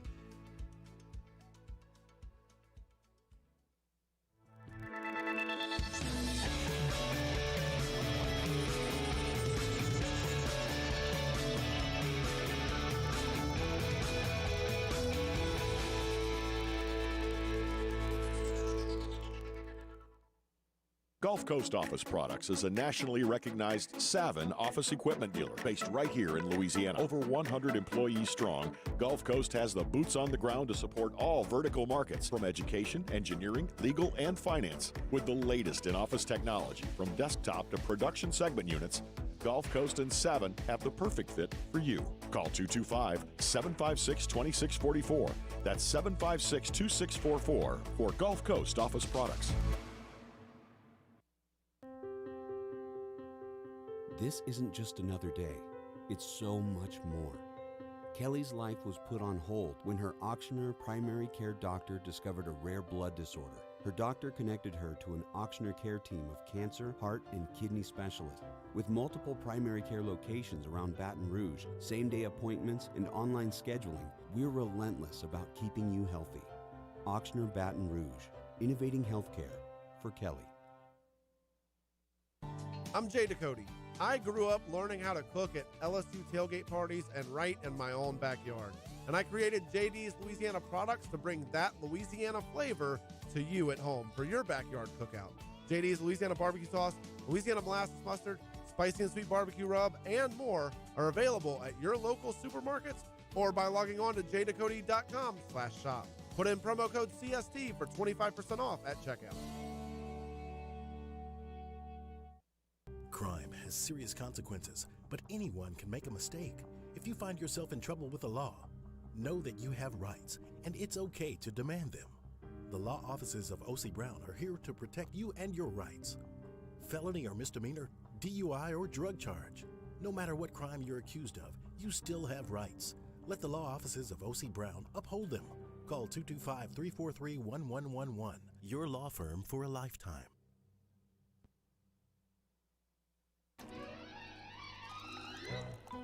Le posso offrire un caffè? Andiamo insieme da me, non c'è.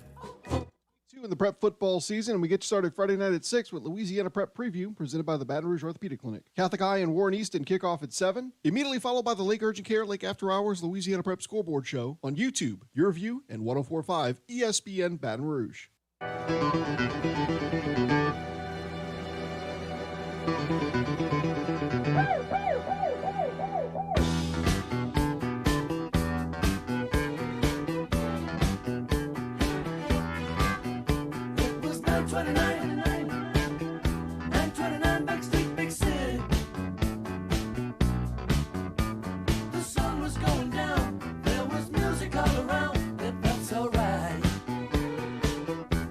All-Star Toyota presents Off the Bench with Esther and T-Bob, the 2022 LAB Prestige Award winner for Best Sports Radio Show. ESPN Baton Rouge, New Orleans, Alexandria, and 1130 The Tiger. Yo, what's happening, y'all? Welcome back to OTB. So, Fluster going down right now. What's up? Matt, any other takeaways from college football Saturday? Do you get to watch any on Saturday? Dude, I had a great time on Saturday just watching. There Yeah. were so many good games. Started off at 11 games, o'clock, dude. North Carolina, Appalachian State. Bro, how Let's about go. Drake May? True freshman quarterback for UNC. Those for 350 and 4 touchdowns, runs for 74 and a touchdown. Dude, Yeah, sorry, retro. Appalachian State quarterback was slinging that thing. Yeah, well, too, hell, he's man. been in college for 17 years. Good for him. Good for him. Got a Clemson, couple Duke, educations. and now at App State. Good for that guy. But Chase Bryce played well. I had another game like Houston and UTEP. UTSA, yeah. It was UTSA. Or, I mean, yeah, no, UTSA. UTSA. Hey, that was a team that I picked to win the Conference USA. I was feeling, I mean, it's not a conference game, so it doesn't matter. But I'm like, okay, maybe I'm. Like, it was such a good game that I wouldn't have thought I would have gotten into, but it made me. Who was the SEC game at 2:30? It was a good one. It was Cincinnati and wasn't it Cincinnati and Georgia, Arkansas? Oregon was there. Georgia, at that time Oregon. Yeah, as I didn't well. even watch the first half of that game because I watched like 4 plays. I was like, all right, next. Yeah. Georgia, like the Oregon, old MTV show. You stepped on the bus. Next. See Come you in. later. Georgia, Oregon was just tight because it was like watching like Godzilla stomp through a city. Like nobody was fighting back. Like they were like firing missiles and it's just hitting Godzilla and he's not even reacting. But there's something fascinating in kind of watching them just completely maul a person to death. Yep. But no, to your point, UTSA Houston was awesome and featured a quarterback flipping into the end zone in the third overtime FT dub. Yep. Which is about as good as it gets.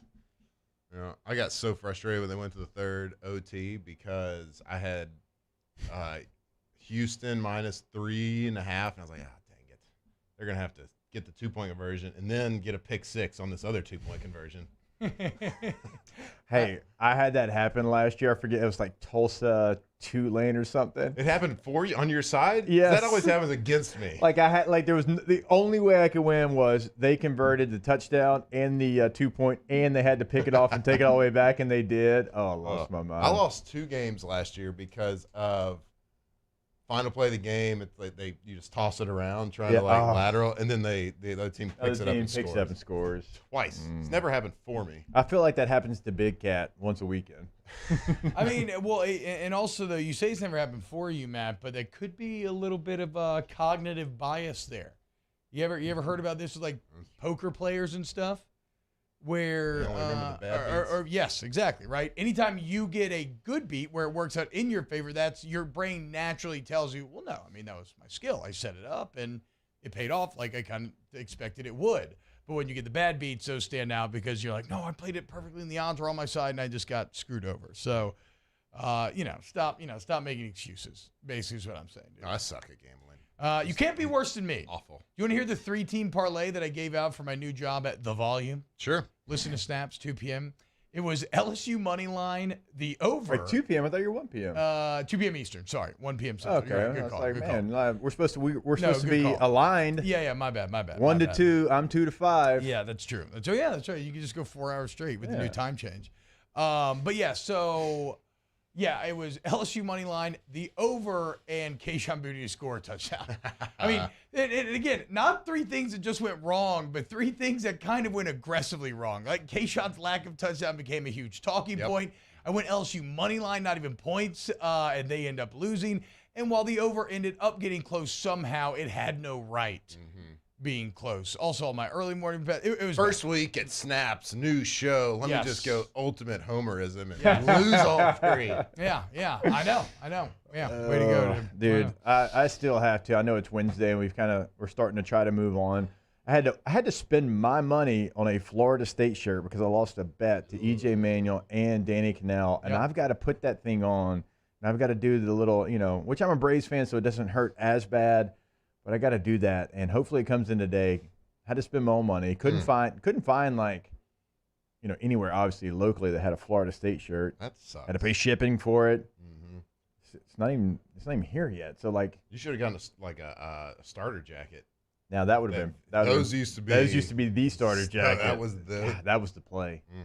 Probably would never have worn it again. But the Bulls starter jacket. Yeah, the Charlotte Hornets. Charlotte Hornets, that was a good one. That was a solid one. So Miami Dolphins, we can go on. So this weekend, I was, of course, just livid mad watching the LSU game, but it didn't make me want to puke as much as the Florida game. Okay, that's funny because that's exactly what I wanted to pick your brain on next. Oh my God, Florida fans Florida. In my mentions because I called out one of their players ripping off a Utah player's helmet basically under a pile.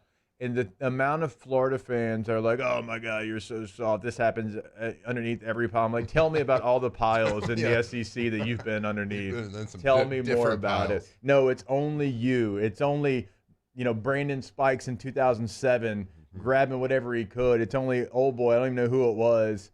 I couldn't tell a number. It was some Florida player. Like, no. It's not everywhere. Yep. You know who's pretty tight? Cam Rising.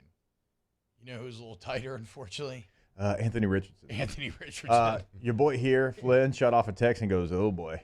Yeah. I don't love how good this Florida quarterback is. No. What year is he? Are we Really talking true sophomore? Oh, my God. He was really pissing me off. Could be a redshirt sophomore. I think it might be redshirt, but it doesn't matter. He's not. No, he is a redshirt because NFL draft. Okay. He's talked about being a first rounder. Okay, cool. Oh, yeah, that's right. Whew, good. Get So the 1 hell year. out of here, dude. Yeah, right? yeah. I mean, then he could be gone after this year, right? Thank goddamn Mullen played Emory Jones. Yeah, he could be gone after this year, right? I remember watching the game last year, and I was like, get that, because he played for a series, and I was like, get that guy out. Well, remember the touchdown right before half where he threw the ball into orbit, and everybody was kind of like, and everybody's brain shorted out, and then it just dropped in directly on the sideline into the bucket. I was kind of like, oh, boy. Yeah, this guy doesn't need to play anymore. Matt, could you have done that jump spin 2-point conversion? Easy. Yeah, duh. I mean, you're both number 15. Pretty much the same guy. Yeah, exactly. I was actually getting now, and then on the other side, it's funny because in Anthony Richardson, you have somebody whose physical skill set is nearly unmatched. And the other side, you have Cam Rising, who was actually, I feel like, what a hero. Yeah, he's like a lot more relatable, but I don't want to disrespect his athleticism because he can run, right? But certainly, he's smaller. He's not able to win in just the overwhelming kind of physical presence way that Anthony Richardson was. But that's a Utah team. I said it yesterday. I feel fine about Utah coming out of week 1. I know like they'll be fine in the Pac-12. I'm not saying they're a playoff team or anything, but they will be fine in the Pac-12. When they fumbled, you got to think that they're going to run through the Pac-12. Dude, when they fumbled at the 1 and then came all the way back and scored an 89-yard touchdown drive the next drive, I was like, damn, in that environment, that's some big balls right there. That was such a good game. But again, I threw up during it because I hate Florida so much. I think you hate Florida more than you love anything. Maybe. That sounds true. Yeah. That's fair. Yeah. But I came away from that game, and I don't know if it's because I just don't like Florida that much, but I thought Utah had a way gutsier performance, and I don't know if that's because maybe they were unmatched a little bit, and it was just or is that just because I was cheering for them? Okay, I don't know, but it was a gutsy performance, man. Again, I kind of struggled with the same thing. Is it my bias talking or am I objective? Right. But I mean, Florida looked bigger and stronger. Yeah. And faster. It looked like the bigger team, and Utah looked just like a scrappy, punching Yes. above its weight. And I know they're not because like preseason rankings and all that stuff. But But then at the same time, they just looked scrappy. At the same time, And though, it was fun to watch. It's like, okay, I know what preseason rankings are, but is that not the ultimate commentary on the SEC? That even a Florida team that coming in the year was not viewed as one of the top. And granted, it is the emergence of the quarterback that causes them to jump all the way to 12 because, quarterback obviously so important. But again, everywhere else, they just looked bigger and stronger and faster. And that's just because this league, I think, is just so and I wouldn't say it was full like of talent. it was like blatantly like Utah's pretty physical. I mean, they were hitting and they played really well. Florida's And defense couldn't stop them by the end. going into the Swamp, game 1, I'm sure it's like 1,000 times more humid than it was in Utah. Throwing up at the end of the first quarter, too, that one guy. Did you see that? Yeah. Most casual puke of all time. I remember saying at the time, I was like, ooh, that's an ominous sign. But that didn't bear out. They maybe had like a couple cramps, but it did not end up becoming an issue. No, I don't know. It's like you might have the game volume down. I know you watch multiple games at the same time. I don't know if you do as well, Matt, but did y'all hear the pads popping in that Utah-Florida game? Yeah, bro. Like, It was going on. I don't really remember too many games where every run you could hear it like that. I don't know if they used new mics. I don't know what it was, but it's like even Katie walked in the room. She's like, I've watched a lot of football. I don't really remember hearing pads like that every single play. Yep. And now Best Florida, game of the day, right? There were some good games. I would say Crazy just ones for like NC. Yeah, like, but like NC State, those that are was wild. Yes, they're wild. This was They're like well-played this was a games. well-played game. Yes. Now, so if you're Florida, you had that, which physical as hell, and you play Kentucky this week. Now it's at home again. That's another physical contest. Oh, here we go. That's going to be. Kentucky. Well, I mean, Kentucky. They well. I know, that's your they team. more than covered, by the way. And if they get Chris Rodriguez back, which is not known yet, but if they get him back, you're like Florida jumped all the way to number 12. Kentucky's at number 20 in both polls. I know. That's gonna be a physical game too. So for Kentucky, like they got to go in there and try to impose their will, knowing that Florida had to play a battle on Saturday. So we can do an AP poll discussion, but I was going to ask you about that. I kind of tweeted about it yesterday. I wonder how Kentucky fans are feeling, right? How many times they beat Florida now? 2 in a row? Kentucky's won 2 of 4. 2 of 4? I think 2. Maybe 2 of 3? They've won 2 of the last 4. So I think they won, lost 1. Oh, okay. But they lost 31 straight years. Yeah, they lost 31 straight years. So they had a little more success recently. You'll take 2. They're supposed to be better. Dan Mullen gets fired. The Gators are falling off. Okay, it's Kentucky's time to shine. And then Anthony Richardson comes out. They played against them last year. I know, but I'm saying, but now all of a sudden, after that stage Saturday night, you are completely forgotten about if you're Kentucky. Everybody shunted you to the side. Florida's at 12. Like you said, Florida's at 12. Kentucky's sitting there at 20. No. I'm not saying it's right or wrong. I'm talking about the social dynamics of the situation. Well, Florida's a blue blood. Yeah. So when Florida wins against the number 7 team, they're going to jump up. Now to 12, that was a little surprising, but I mean, it's not like Kentucky fell out of the top 25. I mean, they still came in at number 20. This is a moment for them. So like, This is the moment. We talk Heisman about moment. like when Cal was calling out Stoops and their basketball school, and we're like, no, like Mark Stoops has tried to change that narrative. Like I know what Kentucky is, but like you're going to the Swamp. You finally had some success over Florida. Yeah. Like you got to go win this game. I know this is a big one for you. This is bigger. Yeah, sure. I guess. I mean, this is the moment you got to If go. if they somehow drew like an 11 a.m. game, they'd have a real shot. It does feel like this would be better for Kentucky. There's 11 a.m. The you don't want a stadium's not you don't want a rocking. night swamp, dude. Night Coming swamp like, sucks. and so coming off of like you were talking about an emotional game, a big like juices were flowing. Yeah. Like nothing like a cup of coffee before night the game. games can rejuvenate. Yeah. Right. But 11 o'clock game. I'm looking. You're talking about like low energy as is. Kentucky. Oh, it's 6 o'clock. Ooh, Florida.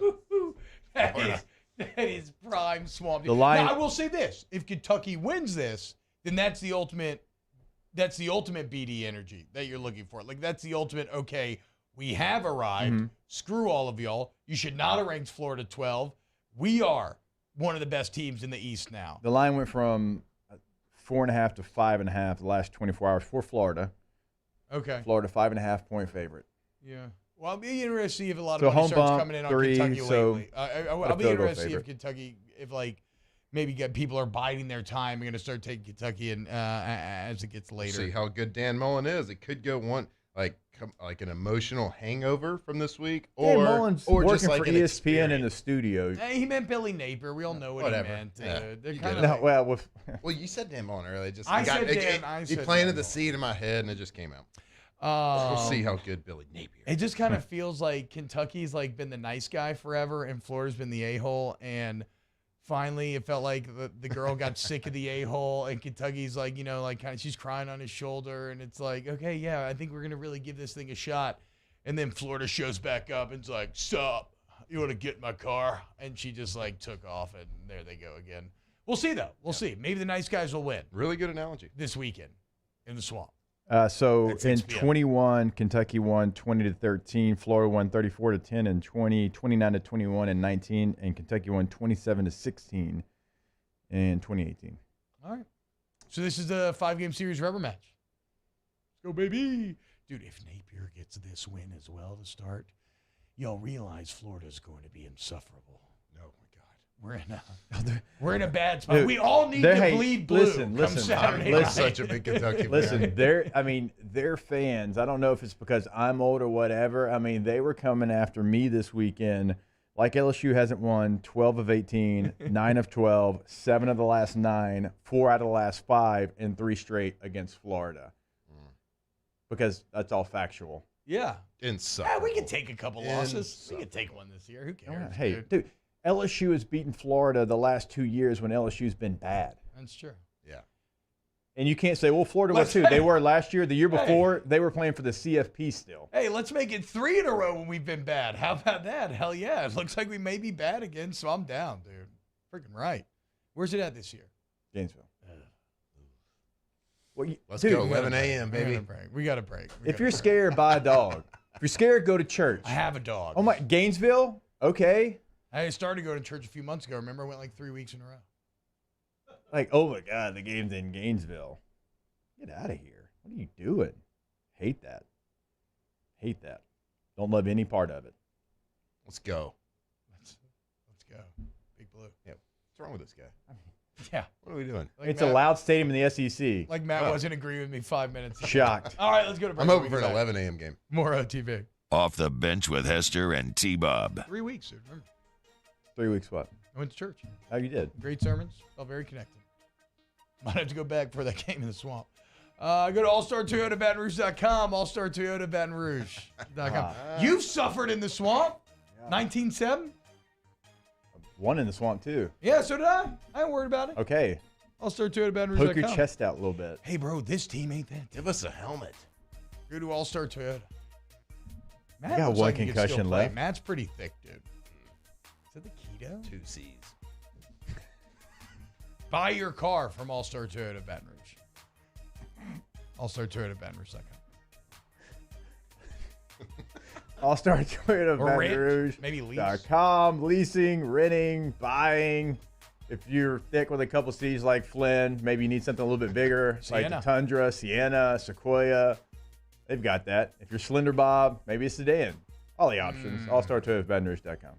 In times of need, get a full list of phone numbers, websites, and other important emergency information on the Demco Stormwatch page at 1045ESPN.com.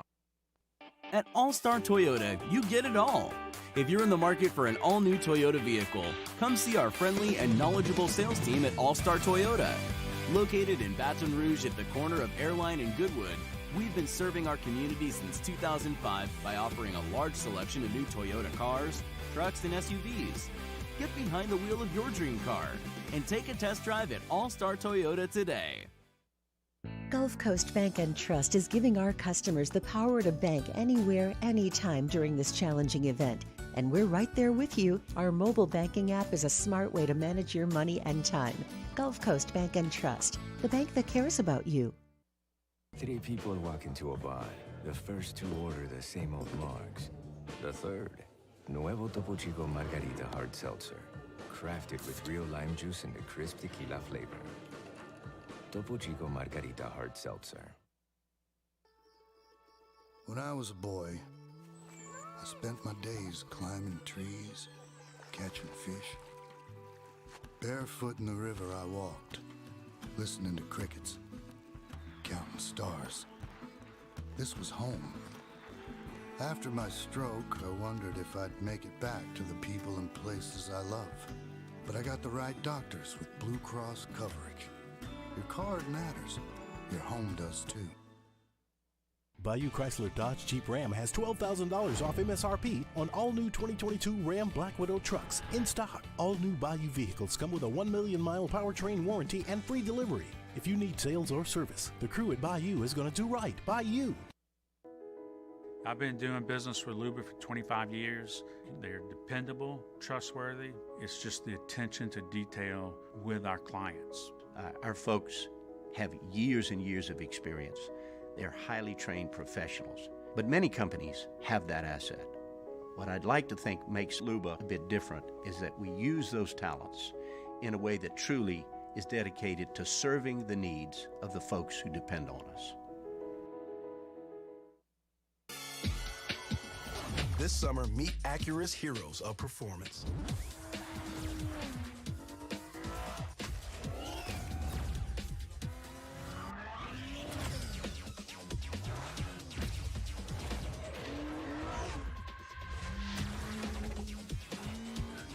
Only available at the Acura Summer of Performance. This summer, visit your local Acura dealer for attractive offers on the MDX.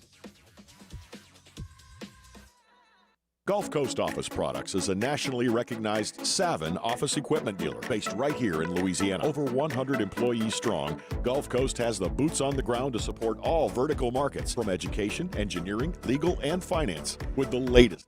Hannigreff joining for the next edition of Hanny Time. We got some stuff from Brian Kelly from the SEC Teleconference, Scott Rabelais from The Advocate, and Glenn Gilbo promoting his book, Hole a Rope, about Skip Bertman. Hanny Time, noon to 1 weekdays on 104.5 ESPN Baton Rouge.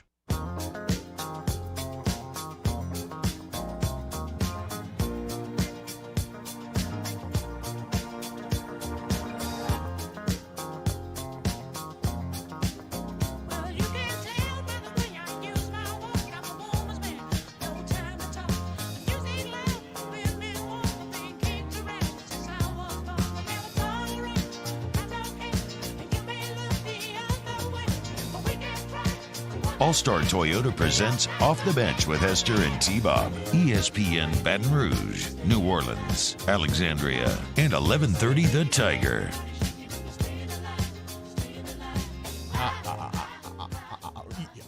Welcome back. OTB 104.5 ESPN. Hope you're having a great day. We're doing some flustering. We can do a couple Would You Rathers. Yeah, go ahead. Sorry.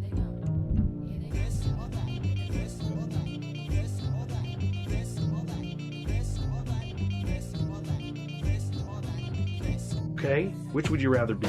Now, what superpower would you rather have? The question is, would you rather date the blind or the deaf? Would you rather drown or be burned alive? Would you rather be overpaid or underrated? Rather you just said thank you and went on your way. Hashtag, would you rather be a genius and know everything or be amazing at every activity you try? I think I would rather do.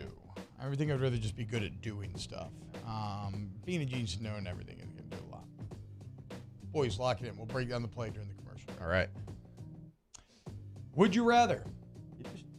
Yeah. Come on. Lock it in. Just snap his fingers at us. Yes. You told us Hey. to pull this up and Huddle to up. break it down. Yes, during the break. You told us like with 5 seconds left. Remember in like Little League when the center used to have to hold his arms up? Huddle! Yeah. Get everybody held up? Okay. Little League. Listen to me. Nick Harvey out there, huddle! I guess somewhere along the lines the huddling arms went going away. up in the air. See, to me, I always yelled. I think I always may have yelled huddle. I just didn't hold my arms up. Nick was a big anymore at some point. Arms up guy. Would you rather? Let's see. This one's so odd. At the end, would you rather, after watching the end of the LSU game and drinking, would you rather have a baby vomit on you, or would you rather vomit on a baby? I've been thrown up on many times by a baby. Bring it on, I wouldn't whatever. puke on a baby. No, That that's sounds terrible. awful, dude. Yeah. Wouldn't puke on my worst enemy. That poor little. I mean, I would. But Florida. a baby for sure. Yeah. Who's the guy from Florida you hate the most? I can't say. Oh my God, you're so soft. Wow. I'd puke on Chris Doran. The most See, insufferable. that sounds real. That sounded almost sexual. I don't like that. It's because you can't mention Chris Doran without it sounding like that. Would you rather talk like Yoda or breathe like Darth Vader for the rest of your life? I think Talk people like get- Yoda. Talk I like don't Yoda, know, 'cause dude. you got some health issues. There's if you're not breathing like that. when someone's on air and they're Yeah. Well, Darth Vader, and there's a lot of candidates for that. It's a pet peeve of mine. No, Well, Matt's- he's on a constant ventilator. Yeah, to Matt's You don't- point, yeah, he he's got has an some- iron lung, essentially, which is like bad. I'm not blaming him for doing it. Yeah. I just don't like it. No, for sure. I agree. Like Matt's saying, though, that's like major health problems. Yoda, you're just kind of annoying. You just have like an annoying syntax, but you're fine. You're not unhealthy. Yeah, but you're memorable. You are memorable. Somebody needs to call a game using the Yoda voice. Hashtag would you rather make chocolate milk with syrup or powder? Syrup. Yeah, for sure, Honestly. right? Okay. Yeah, like Yes. Ovaltine powder doesn't hit. No. Ovaltine's trash. My dad used to try to throw that like in our protein. Like I didn't like the was it the Yoo-hoo powder? Yeah. The Probably powder. Nesquik. I Nesquik. bet. That's Yeah. what it was. Yeah. It had the rabbit on it? Yeah. Early asked the bench, where should College Game Day actually be this weekend instead of Austin? Yeah, so College Game Day They is should gonna be at in. Texas. They should be either in Gainesville Yeah. for the game we talked about. They should be in Pittsburgh for Tennessee, Pittsburgh, or they should be Say in it. Provo. In Provo! BYU Dude, Baylor. I'm so excited for BYU Baylor at 9:15 at night in Provo. That's going to be weird. Tennessee touchdown favorite on the road against the ACC champ Pitt Ooh. Panthers. And look around the country. Is there any other matchups that are pitting two same city rivals against each other? Like who? LSU. Oh, yeah.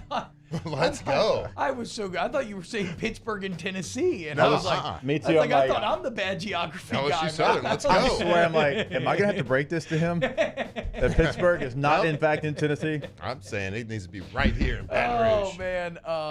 Let's go. I mean, again, the last part about BYU Baylor that I love so much, it's Baptist versus Mormons. Like, I mean, you just cannot get better from all angles. All right, we'll close out hour number 2 next. Off the Bench with Hester and T-Bob. This week on DropBiscuit.com or wherever you listen to podcasts is our new series, Pops, the Louis Armstrong story. Pops is brought to you by New Orleans & Company. Check out neworleans.com and come visit New Orleans. Want more customers? Running Boards Marketing can help you get their attention. Imagine your brand's message on a giant LED billboard truck that can't be skipped and is nearly impossible to ignore. Running Boards Marketing is the leader in effective and affordable advertising on digital mobile billboards, which are 2 times more effective than traditional billboards. With a 97% recall rate, you'll leave a lasting impression with your customers. Visit us online at runningboardsmarketing.com so we can drive your message to where the people are. Follow us on Twitter at 1045ESPN to cast your vote in the Citizens Bank and Trust poll of the day. Vote daily inside Off the Bench, Hunt and Hill, The Early Line. And after further review, Citizens Bank and Trust brings you the poll of the day via Twitter at 1045ESPN.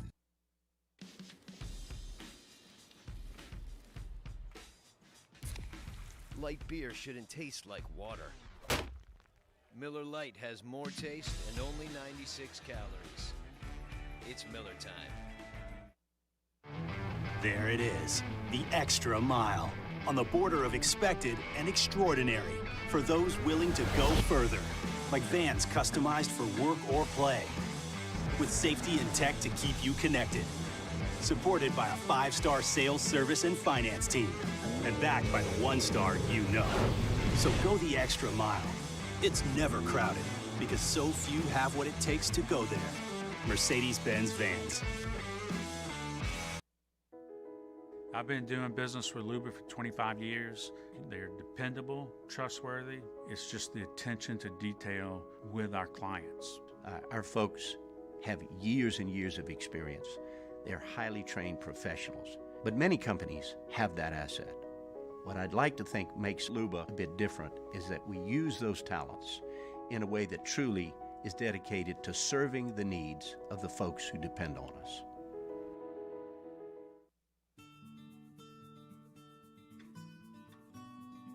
This is a house call. This is a follow-up appointment. This is a diabetes checkup. This isn't just more convenient care, it's more advanced care. This is innovating healthcare at Louisiana's #1 hospital, Ochsner. Oh, hey, what's up? It's Big D and Bubba, 100.7 The Tiger Morning Show. We'd love for you to join us every weekday, 4 a.m. till 9 a.m. Yeah, everything you want in a show. Country music. We got laughs. We got celebrity in-studio guests. We just need you. Join us every weekday morning, 4 a.m. to 9 a.m., right where it all started. That's right. Louisiana's country station, 100.7 The Tiger. Service Mastery Elite create clean, disinfected work environments. As a local business, we take pride in serving the New Orleans and Baton Rouge areas. Our cleaning protocols follow CDC and OSHA standards for healthcare settings, offices, senior living, restaurants, and industrial plants. Contact Service Mastery Elite to get your operation ready for reopening with germ disinfection cleaning. Service Mastery Elite, the trusted choice in professional cleaning since 1996. Eli's always been into grilling. It took us a while to see it, but the signs were there. What are you doing, Eli? I knew grilling was my thing. I have been talking about it throughout my career. Happy with the results? I am. Got the new grill from barbecueguys.com. It performed great. My advice, as I always told my boys, do more of what you were born to do. Barbecue Guys. For those For a Wednesday edition of Hunt and Hill, have Brian Kelly from the SEC Teleconference and J.D. Pickell of On 3 Sports talking college football. Hunt and Hill, 1 to 3 weekdays, 104.5 ESPN Baton Rouge.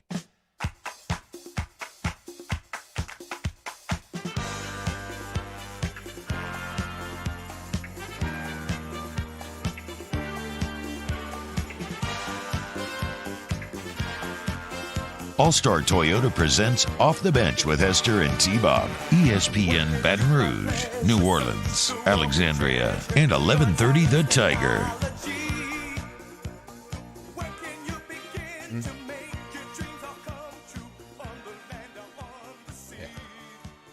We haven't even talked about that. Did y'all watch any of the Clemson game on Monday? A little bit. It was not a barn burner. No. By any means. I saw Jeff Sims throw an interception on the first play for Georgia Tech. Well, is it KJ Hart? I think that was in his face. That dude, Clemson's D-line is monstrous. The only reason I had any interest, I had to take a flyer money line on Georgia Tech to try to get back to even for the weekend. Flyer money line? Yeah, and they had a shot. It looked like it was going to hold probably for a while. Yeah. It really did. Yeah, where they made it 14-10. You're like, like, oh my God, they're like, dude, that was a 14-8 game last quarter. year. Was it so really? then it was 14-10 this year. Like, okay. Yeah, it was 14-10 and like going into the fourth No, it was. quarter. It was like 14 in the third. I mean, a shot at it. Uyunglele is. I'm still trying to get down because I've always said Uyunglele, but it's not. It's like Lele. Yeah, Uyunglele. Yeah. I don't know, man. He's better, and like Clemson's defense special teams incredible. Where I think they'll win the ACC, but he just looks stiff, dude. Doesn't throw a pretty ball. He's got big arm, but he's not very smooth. I don't know. We'll see. He's good enough for them to win the ACC. Is he good enough for them to win a championship? No, I would say he is probably not. What he should do, and what Utah hopefully did, was drink some Mai Hai on Saturday, right? Yeah. Make sure that you're staying hydrated. Gots to. Avoiding cramps. Make sure that you have clear urine. Not just for football players, for everybody. For everybody. If your pee is too brown, you need to put some more Mai Hai down. Hey, look. Okay? Yeah, if you want to know why Arizona upset San Diego State, and Matt, he told me before the game. I didn't listen. What? Hit him. What? Arizona's a my high school. They beat San Diego State. Wait, so you're the one that did you send the new San Diego State Firefest Stadium video to the group chat, or did I just watch that on my own and not You watched send it on your own. So it's funny, but you may be even more right than you realize here. Apparently, it was like record heat on Saturday. Multiple people It was in a the heat wave in stands Southern literally California. falling out. That's why the going to UCLA hospital. crowd, everybody's like, nobody's going out there. It was a heat wave for them. And they were ripping on the new stadium that San Diego State just built because there's like no shaded areas. So literally everybody's like gathering underneath bleachers. They're like gathering. There was a line to get in the team store, not to buy stuff, but because it had AC. The point is, you know who didn't struggle in that heat? Mile High. Arizona. No, just Mile High. Wildcats. Because they had Mile Mile High. High. Yeah. Destroys, and it's a heat beater. Yeah. No doubt. It's a heat beater. They're bringing the heat. I will never sell to Florida, though. You bring the Mile High. Yeah, you would. Oh, yeah, I would. Yeah, you 100%. Call me. Napier's going to call you If you up. said of Florida. Napier, call me. All right, y'all. Hour 2 in the books, man. Thank you so much, man. I thought he was sticking around. Are you? I don't know. I mean, Maybe. that's up to you. Off the bench with Hester and T-Bob.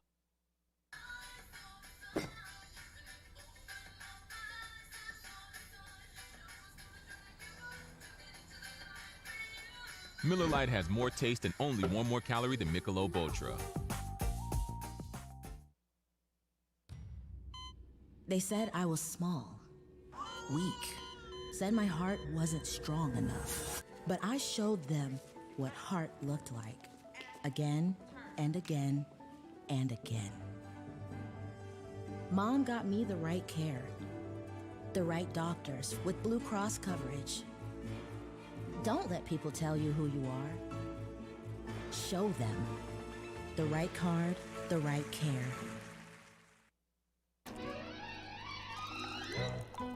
Le posso offrire un caffè?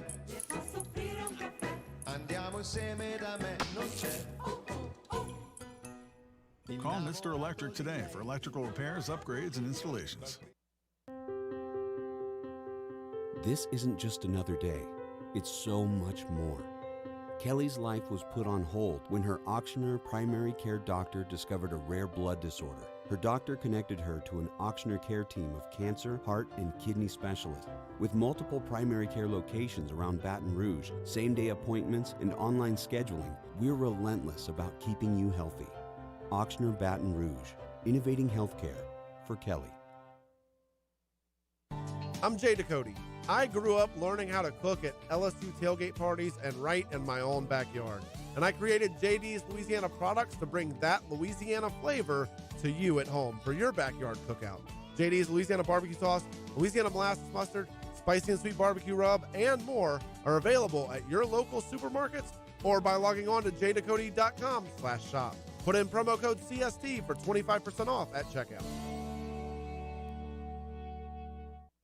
Crime has serious consequences, but anyone can make a mistake. If you find yourself in trouble with the law, know that you have rights, and it's okay to demand them. The law offices of O.C. Brown are here to protect you and your rights. Felony or misdemeanor, DUI or drug charge. No matter what crime you're accused of, you still have rights. Let the law offices of O.C. Brown uphold them. Call 225-343-1111. Your law firm for a lifetime. I've been doing business with Luba for 25 years. They're dependable, trustworthy. It's just the attention to detail with our clients. Our folks have years and years of experience.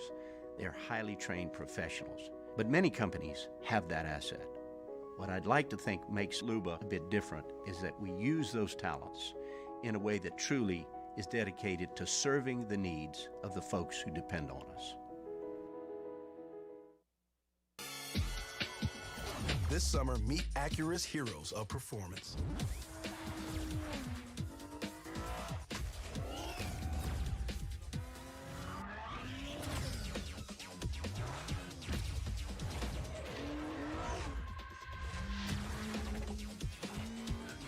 Only available at the Acura Summer of Performance. This summer, visit your local Acura dealer for attractive offers on the MDX. Gulf Coast Office Products is a nationally recognized Savin office equipment dealer based right here in Louisiana. Over 100 employees strong, Gulf Coast has the boots on the ground to support all vertical markets from education, engineering, legal, and finance. With the latest in office technology from desktop to production segment units, Gulf Coast and 7 have the perfect fit for you. Call 225-756-2644. That's 756-2644 for Gulf Coast Office Products.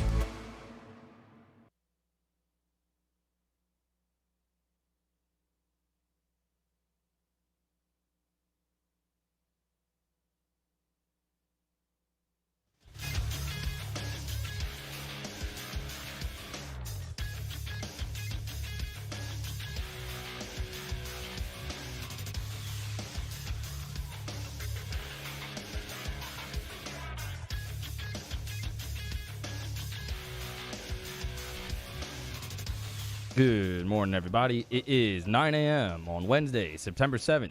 Your government taco forecast in Baton Rouge. Expect to see sunny skies with a high of 87. You can follow today's show on Twitter, Instagram, and TikTok at OTB_ESPN, or catch us on YouTube at the 1045 ESPN channel and subscribe for daily content. OTBOT, live from the Mercedes-Benz of Baton Rouge studio, starts now. Let we go! All-Star Toyota presents Off the Bench with Jacob Hester and T-Bob Hebert. Yeah. Off the Bench with Hester and T-Bob. Hey, P, they said I got to come off the bench. All-Star Toyota presents Off the Bench with Hester and T-Bob. Yo, yo, yo. Yo, welcome back. OTB, 2 hours down, 1 hour to go here on 1045 ESPN. If you're watching online, hit the like button, share it with your friends over this final hour. Got a little Coach O video show you. Got a little AP poll to break down. Got some McAfee news. Maybe talk about this upcoming football week in a bit, kind of first pass. Got some good news on the Saints front. I remember Nick Underhill came on here and said that he felt like things were trending in the right direction with Mike Thomas. I'm a bit surprised that maybe he didn't go a little harder in that take, because Rappaport got on somewhere not long afterwards, on McAfee, I think, actually, is where I saw it.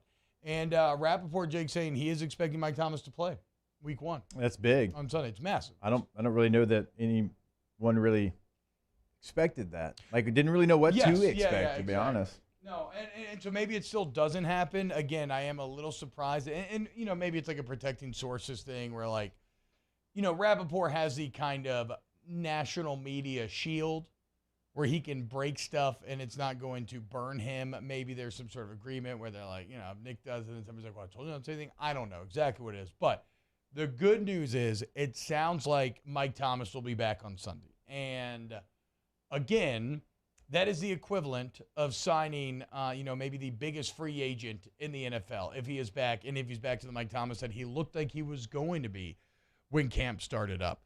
So that's huge. I can't wait for Sunday. First time seeing Tyrann Mathieu in a Saints uniform is going to be awesome. Although, I don't know what happens long term.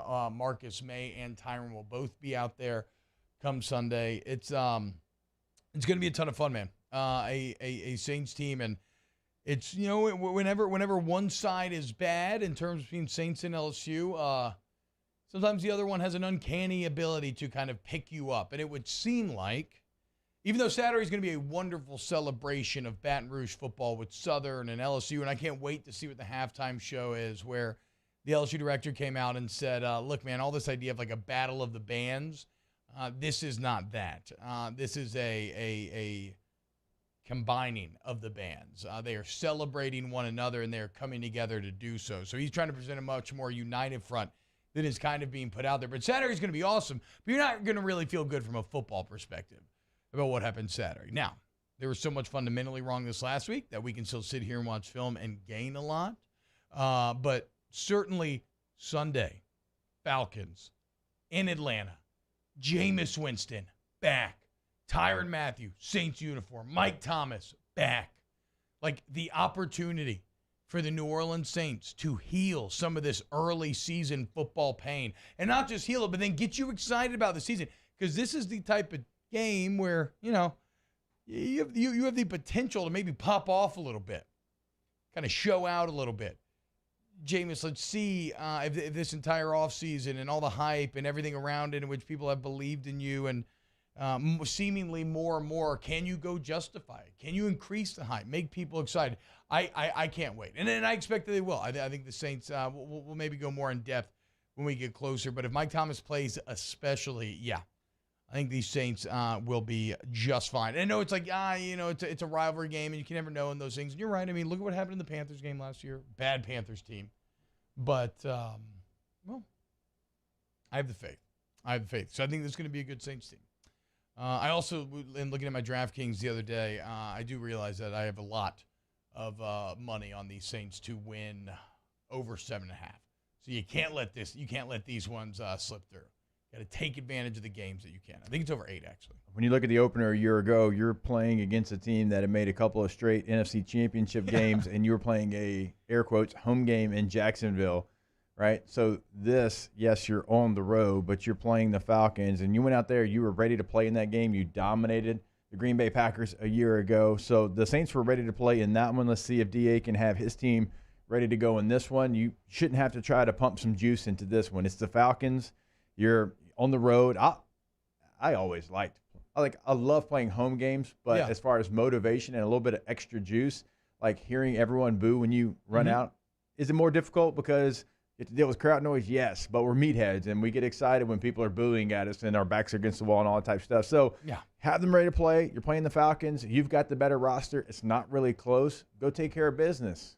Just win the game. There's nothing better than shutting up a road crowd. It feels incredible. And granted, first game, so it'll be a better crowd than it probably should be given the Falcons in this year. But it's still probably not going to be an elite crowd. But there's nothing better than shutting one up and feeling like you could hear a pin drop. Same token, though, there's nothing worse than, Jake, when it's like late in the third and, it's kind of not been going well. And then they score like a big play, like separation touchdown, and you could just feel that.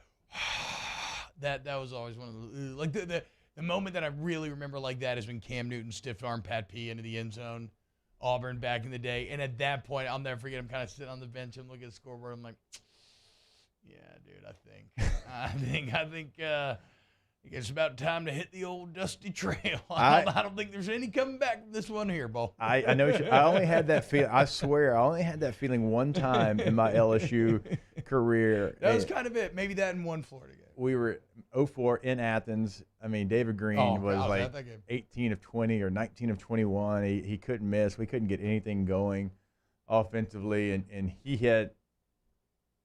I think to make it 14, he had a receiver in the corner of the end zone, and the roar that you heard, you could tell that team felt that they got beat by LSU twice the year before. Yeah. And it was like, and I was young, I'm like, oh, we're done. Yeah, exactly. That's how it felt. It's like, oh, my God. Wait a minute, is this game over? All right, it was y'all. like second quarter. Later. I'll see y'all next year. I was at that game as a fan, and after talking a year worth of trash to all my Bulldog friends, in the middle of that game, I had to go sit on one of the ramps and just hang my head in my hands and wonder how in the hell I was going to go to school. Didn't have a cell phone at that time, obviously. They were barely invented. So I was just sitting there on the ramp. Imagine that with your own thoughts. We got demolished. Yeah, it was bad, dude. I fumbled in that game. Xavier Carter took a knee on the one. That kind of set the tone. That was at the very beginning, wasn't it? What? The knee on the one? Am I wrong? It wasn't late, I don't think. Okay. Either way, that was just not a good year. That's when David Pollock weighed 290. It felt like Thomas Davis was playing safety. It's an all-pro linebacker playing safety in college. Odell Thurman, Greg Blue, pretty good team. Quentin Moses, and a D. Pretty good team. But either way, whatever. The point is, yes, the away crowd giveth and taketh away. I'm not expecting that out of the Falcons on Sunday. These Saints should be able to handle it. They should be able to shut them down. I mean, I guess, again, it's kind of like how will this offensive line play with Cesar Ruiz now and Landon Young at left tackle, no Teron Armstead. That's a pretty big difference there. We will see. Actually, and I shouldn't get out of this thing without mentioning Alvin Kamara because he's been one of the it's odd. Everybody's been talking about how he's been practicing better than he probably ever has in his career, leading more than he ever has in his career, and yet we haven't really talked about Alvin Kamara so much. So it looks like he may be poised to have a huge breakout year.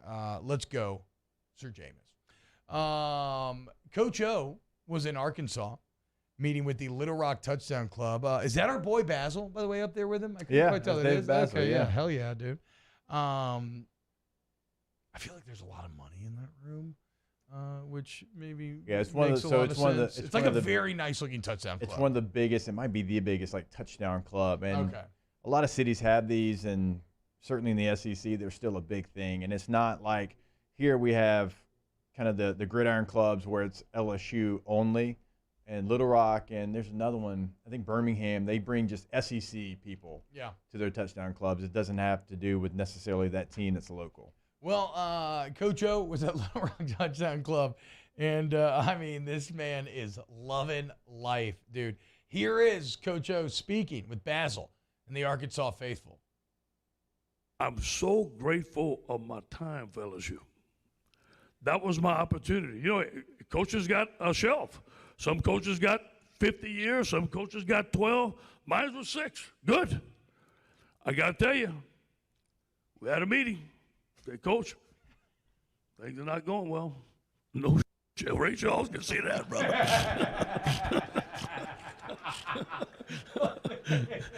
And they were good. And Scott Woodward is a friend of mine today. Really, really, a lot of respect for the way they handled me. So what's next? Well, I got to tell you this, though. Say, Coach, you got $17.1 million on your contract. We're going to give it to you.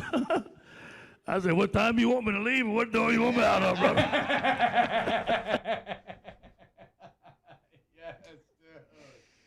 Yes, dude. And a lot of people were like, oh, like, I can't believe you'd say that. You'd be doing the exact same thing if somebody was like, hey, we'll pay you $17 million.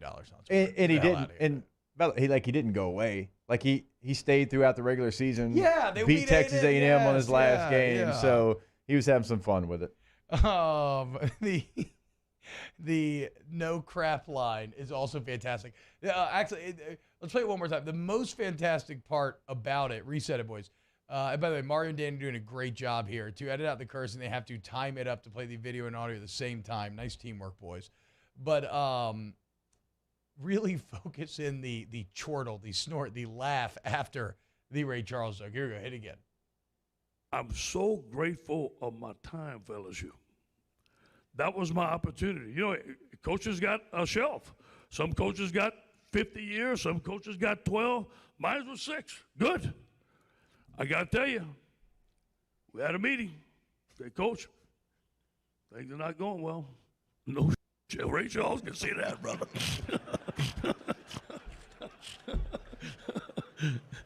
And they were good. And Scott Woodward is a friend of mine today. Really, really, a lot of respect for the way they handled me. So what's next? Well, I got to tell you this, though.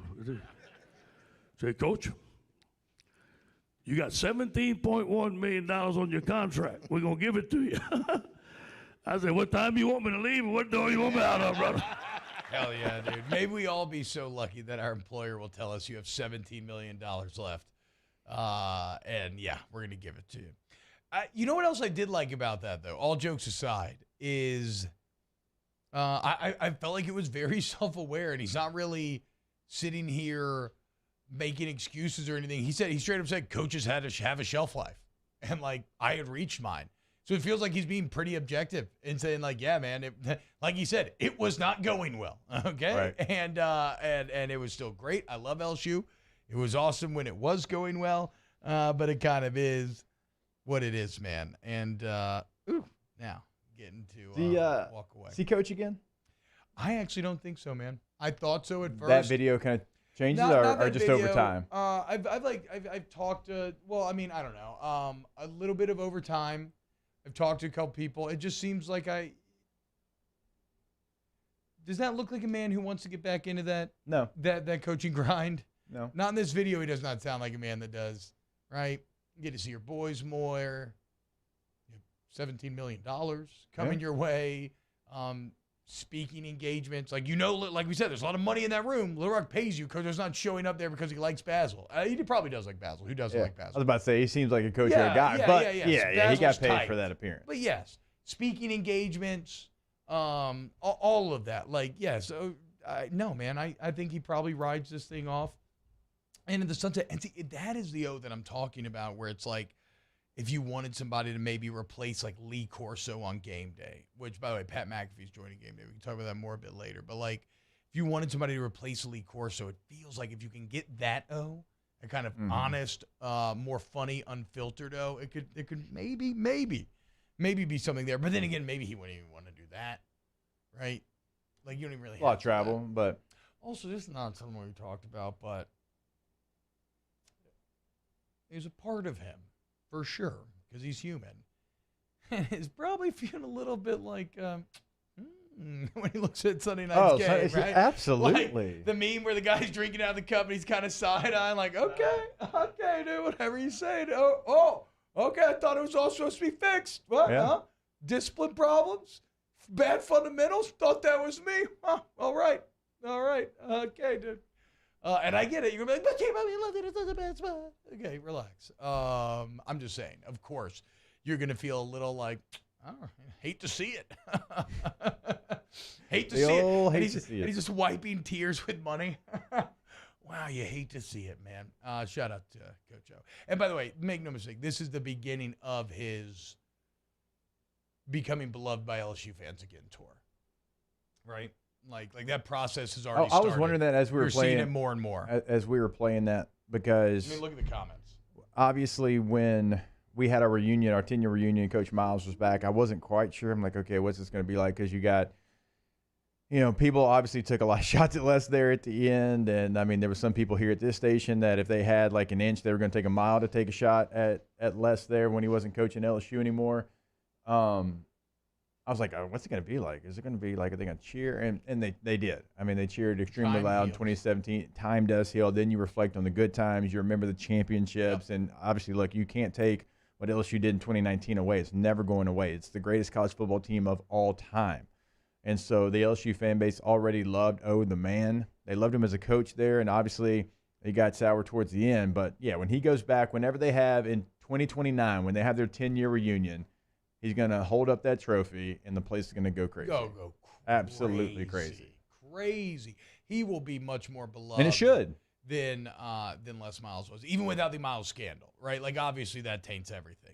But even if you remove that, as long as no scandal pops up or something, like, will be more beloved there. Sean says, T-Bob, telling people to relax. Have you all seen Whiskey and Wine? Yeah, bro. I mean, what do you want me to do? I'm only human. I'm confused. You missed an extra point. Well, he's saying because I was in an emotional state. I didn't watch. Well, no, I mean, but like, of course I'm in an emotional state. That's the whole point, right? You're reacting, and how could you react with anything but just like bitter rage and disappointment after how teasing the end of that game was? All right, when we get back, let's dive into this AP poll. I want to see. I want to get Jake's thoughts on it. There are some surprises in here, to be sure. Some teams getting too much credit. Probably some teams getting too little. Let's break it down next here on OTB. OTB, OT.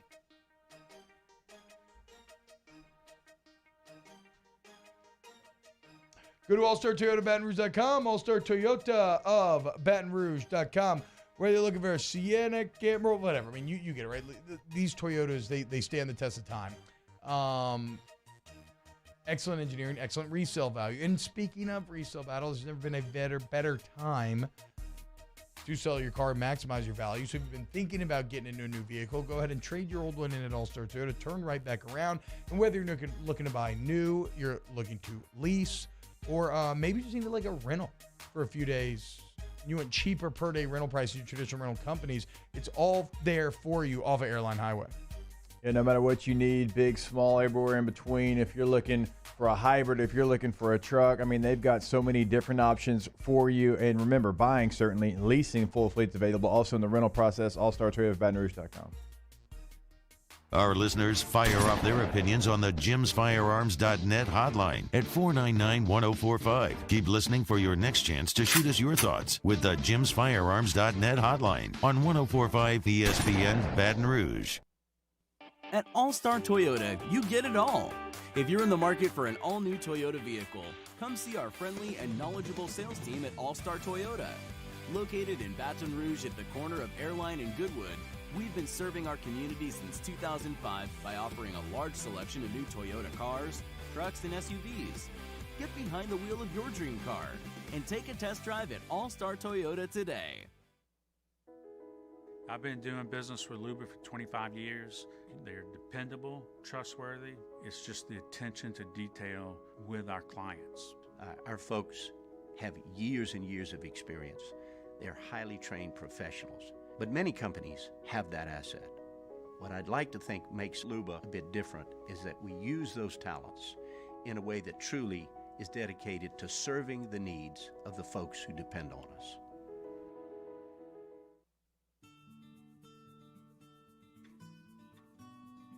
This is a house call. This is a follow-up appointment. This is a diabetes checkup. This isn't just more convenient care, it's more advanced care. This is innovating healthcare at Louisiana's #1 hospital, Auctioner. Oh, hey, what's up? It's Big V and Bubba, 100.7 The Tiger Morning Show. We'd love for you to join us every weekday, 4 a.m. till 9 a.m. Yeah, everything you want in a show. Country music. We got laughs. We got celebrity in-studio guests. We just need you. Join us every weekday morning, 4 a.m. to 9 a.m., right where it all started. That's right. Louisiana's country station, 100.7 The Tiger. ServiceMaster Elite create clean, disinfected work environments. As a local business, we take pride in serving the New Orleans and Baton Rouge areas. Our cleaning protocols follow CDC and OSHA standards for healthcare settings, offices, senior living, restaurants, and industrial plants. Contact ServiceMaster Elite to get your operation ready for reopening with germ disinfection cleaning. ServiceMaster Elite, the trusted choice in professional cleaning since 1996. Eli's always been into grilling. It took us a while to see it, but the signs were there. What are you doing, Eli? I knew grilling was my thing. I have been talking about it throughout my career. Happy with the results? I am. Got the new grill from barbecueguys.com. It performed great. My advice, as I always told my boys, do more of what you're born to do. Barbecue Guys, for those who were born to grill. You want cheese on your burger, Pops? I'll take a little cheese. Crime has serious.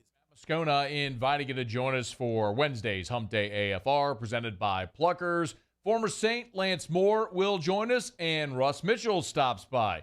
Can't wait for that. Join us 3 to 6, 104.5 ESPN Baton Rouge.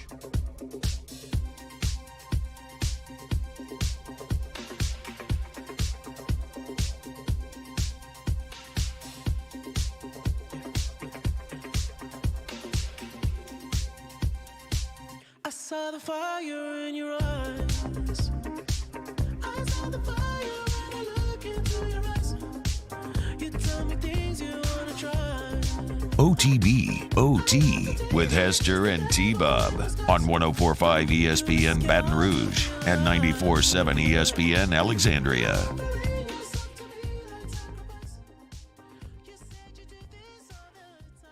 Desmond Dunn says the FSU we played would have beat the dog snot out of Clemson. Our QB is way better than that 5-star they have at the helm. Bro, Clemson's D-line. Now maybe Jordan Travis. I don't want to disrespect him again at my own peril, right? Like, he burned me bad, and it's a huge credit to him. And I like a lot of things Florida State did. I kind of agree more with Matt, though. I mean, they had a good D-line. I did like Florida State's D-line a lot, but, like, it kind of felt like two kind of mediocre teams battling each other on Sunday night. And that plays out when you see how things happen. But, like, Clemson's D-line, Jake, I don't know about you. Clemson's D-line would take that Florida State offensive line and, I think, just gut them. They got some dogs, dude. KJ Hart. Is it Brian Breezy? The big number 11? They'll do what Mason Smith did in 5 plays. Yes, point. Exactly. I feel like you have two guys or 3 guys on Mason Smith's level. Two for sure, and one that's like right kind of there in the gray area. It's the strength of Clemson by far. Yeah, but they sexy. Gosh, I mean, offensively, goodness, you thank God you were playing Georgia Tech. They got so where do you stand? And then we'll get into the AP poll. Where do you stand on the quarterback controversy? Because Klubnik comes in at the end. The freshman, he does very well. I will say this: Dabo's still like, no, it's like they were scared to play, like to let DJU like go out there and do anything exotic. It's like even the Q run stuff. It's like it was basic Q runs. I know he's lost like 30 pounds. He's not a good runner.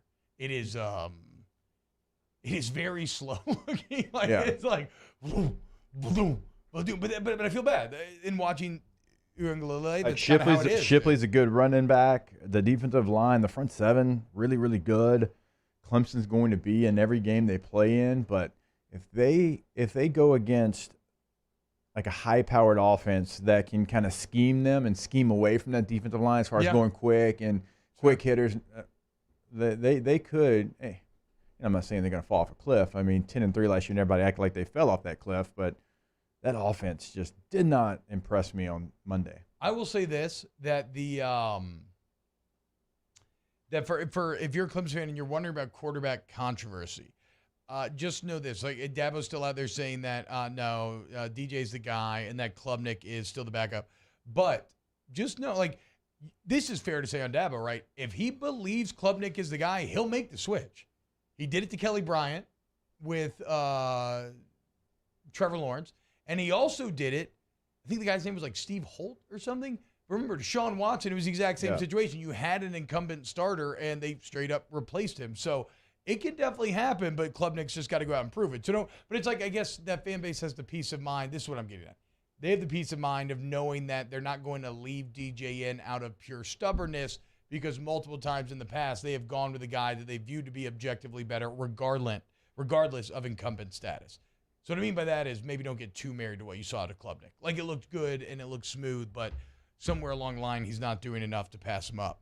What do they have coming up? Let's see. They've got Furman, Louisiana Tech. Okay, obviously win-win.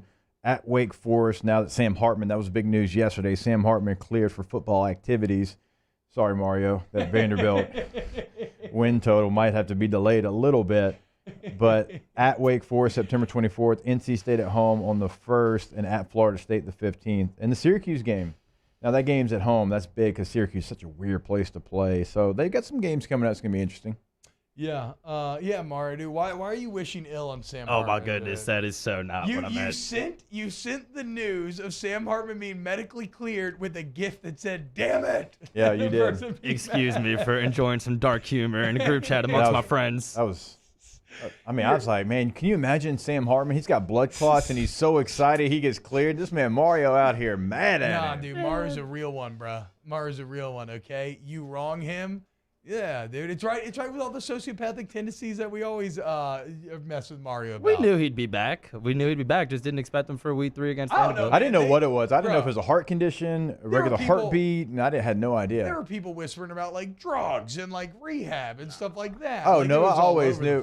My guy Roddy Jones, like, no, it's a medical issue, one that wasn't keeping him out because of the issue, but they caught it, and then they got obviously like precautious about it because it's a serious blood clots. Obviously, we know what that can lead to. So either way, shout out Sam Hartman. Glad he's back. Let's look at this AP Top 25 poll. This dropped yesterday at 1 p.m. Central, 2 p.m. Eastern. And, Jake, a little surprise at the top of this thing. As kind of off the top, one of the main things was going to be, would Georgia jump all the way to number 1? Looks like old Nicky Saban, just a little too powerful. That win over Utah State, much more impressive than the 49-3 beatdown from of Georgia over Oregon. They did take, they got 17 first-place votes. I think that number, I think they gained 13 first-place votes. So there was some movement. It wasn't totally just, Alabama sitting at top by themselves. So there was some movement. They did jump Ohio State. So I think that was big for Georgia. Alabama did win 55-0. So I guess you're not going to fall out of number 1 with a performance like that, even though Georgia was the most impressive team over the weekend, and it wasn't even close. I mean, they were the most impressive team. They were dominant. And a team in Oregon that now we got to see how they bounce back, but probably going to win 9 games. Yeah, I think I'm not out on Oregon by any means at all. I'm not out on Bo Nix. Again, I don't think many quarterbacks are going to look good against Jalen Carter and that Georgia defense, which looks as strong as ever. They're not going to be as good as last year. Like, obviously. We know who's way better than last year? Stetson Bennett. Staquavius, as one of his teammates called him yesterday. Try to tell you with that fade. I know. He's literally – and I'm not making that up. There was an interview we talked about on Snaps where they asked, I can't remember if it was his receiver or somebody about Stetson, and he's like, oh, you mean Sequavius? So, yeah, man, he's got the fade. He's got the gold chain now. By the way, he just struck deals with AARP and one other company. He's almost making $1 million per year in NIL deals now, man, dude. Because I don't know what his NFL future looks like. I have no idea. He might play, might not. I don't know. Good for him. Good for him that he's capitalizing right now within the moment. Look at my man. You kidding me? Oh, it's a different dude. Is that a Biggie shirt? Yes. Oh, my God. Dude, let's go. Stetson is evolving. F-Boy Stetson is so much better than I ever, like. Told you. Maybe I do need to start wearing a gold chain. What a win for the gold chain boys. Might not refer in says, Alabama was already number 1 and did nothing to lose it. Until we see Oregon play again, we don't know what that win was worth. Whatever, dude. I say honor the badass wins. I mean, I get it that that's the same logic they espoused to make this ranking, but I would have put Georgia at 1. The biggest riser was certainly Florida. We talked about them. They go from unranked to number 12. Damn. USC goes up 4 spots after beating Rice. Michigan, a little surprising here. They jumped up 4 spots after beating Colorado State. That was actually my most impressive non-SEC team of the weekend. Michigan? And the reason is not because Caden McNamara was any good. He was actually actively bad. But it is because they looked so complete in every other phase of the game and every other element of that team. And Colorado State's not very good, right? Like, they're pretty actively bad. Yes. I mean, they're a Power 5 team, but they're bad. Colorado State's not a Power 5 team. Oh, they're not? In the Mountain West. Oh, I thought they were a Power 5 team. Either way, Michigan handled them very easily. And I think it's after this week when McCarthy goes and dominates Hawaii that he will be. Yeah, I think so. He looked really good in the drive that he got in third. I think he's going to be How weird the is starter that? there. Like, you come in kind of for like a drive here or there, and then you're the starter next week, and you knew that already. It's all weird. It's all weird. But McNamara does not look like the guy. If I will say this, if McCarthy can be that guy, well, then all of a sudden Michigan feels like a legit Big Ten contender once again that could give Ohio State a run. Some more observations here. Surprised Cincinnati fell out of both polls. You went on the road to an SEC school that won 9 games, and you fought like hell. That was another great game. It was a physical game as well. A little surprised they fell out of the polls. I know they were right there, 21-22 range, but still, I was surprised they fell all the way out. BYU gets some love finally in the AP poll. They jump up 4 spots. They now are in the coaches poll. They come in at number 25, and I don't remember if it was here or there yesterday, but we talked about BYU. They've got Baylor, they've got Oregon, they've got Notre Dame, they have Arkansas on that schedule. This is a team that can be this year's Cincinnati if they go and win those games. Are they going to? Going to be incredibly difficult. Now, they get Arkansas at home. They get Baylor at home this weekend. How are they They go convincing to people Oregon. to go to Provo like They go this? to Oregon, and they go to Notre Dame. But, I mean, dude, look across the country, T. Virginia Tech's playing at Old Dominion. Yeah. NC State's playing at East Carolina. Yeah. North Carolina's playing at App State. And I know those are like within like state. You know, you're throwing a bone to your in-state, and you're going to have a 2-for-1 type deal, but still, like, it's happening kind of frequently. I mean, you're having, let's see, Mississippi State, not this year, but last year, they went to Memphis. They went to the Liberty Bowl, so it's not common. I mean, we did a 2-for-1 with Tulane back when we were playing, right? We had 2 home games in the Superdome. I guess, I mean, it's just Provo's different, though, and it's weird. Because it's and a different gonna element, be, yeah. And it's going to be cold. It's going to be so cold when Arkansas goes there, and I know they're more used to the cold, but, like, Yeah, I mean, Fayetteville gets miserably cold. But I see what you're saying. I mean, altitude, it's going to be different. Well, if BYU runs that schedule. yeah, they should. They'll be in the conversation, 100%. Like, not even just in the conversation. I know it depends on what happens with Oregon and others, but that's a slate. Yes, it is indeed a slate. Any surprise that USC moves all the way up? No, because that's what everyone wants. Mm-hmm. Certainly in the AP poll. Yeah. They want USC to be back, and they move them up to number 10 after beating one of the worst teams in the FCS in Rice. I mean, Rice is just bad. So no surprise there, and we're not going to find out about USC. That was the offseason narrative. We don't know who you're going to be until the end of the year when you have your more difficult games. So no surprise there. If you want a surprise out of Los Angeles, it's the fact that UCLA still only receives 1 vote in the AP poll. 8-4 last year. They return some really good football players, and it was Bowling Green, but they dominate Bowling Green. Was it 45-14 or something to that nature? So a little surprising they only get 1 vote. Any thoughts on Miami? I mean, I know it's Bethune-Cookman, but they showed Alan Van out. Dyke's a dude. Yeah, He's a real. That A&M game. A&M, you better be ready. Like, you're going to be favored. It's in College Station. That quarterback can beat you. When is this game? Third week of the season. Oh. 17th, Mario? Let's go. Right? Saturday, Something September like that, 17th. Yeah. Ooh, 8 p.m. kickoff Central. Oh, I'm going to be Let's locked. go, dude. Be locked into that one because I think dude. LSU Mississippi State is 5 o'clock Central that week. I'm pretty sure. So we'll be able to watch that one and then go right to A&M Miami. That's right, boys. Okay, so there it is, your new AP Top 25. Again, Florida, the big winner here, but guess what? They're going to have to do it again as they turn right around and face Kentucky this weekend. More OTB next. Keep it locked. OTB, OT. In times of need, get a full list of phone numbers, websites, and other important emergency information on the Demco Stormwatch page at 1045ESPN.com. There it is, the extra mile.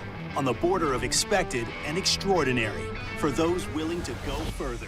Like vans customized for work or play. With safety and tech to keep you connected.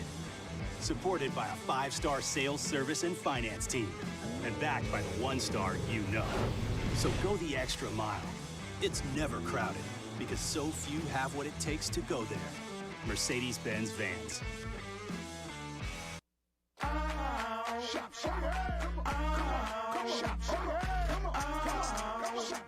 Order curbside pickup online or with Rouse's Market Shopping app and let Rouse's personal shopper shop for you. Curbside pickup is free and you pay the same price for groceries as in-store. Use code SAINTS20 and save $20 on orders of $100 or more. That's curbside convenience. Shopper style. Oh, yeah! This isn't just another day. It's so much more.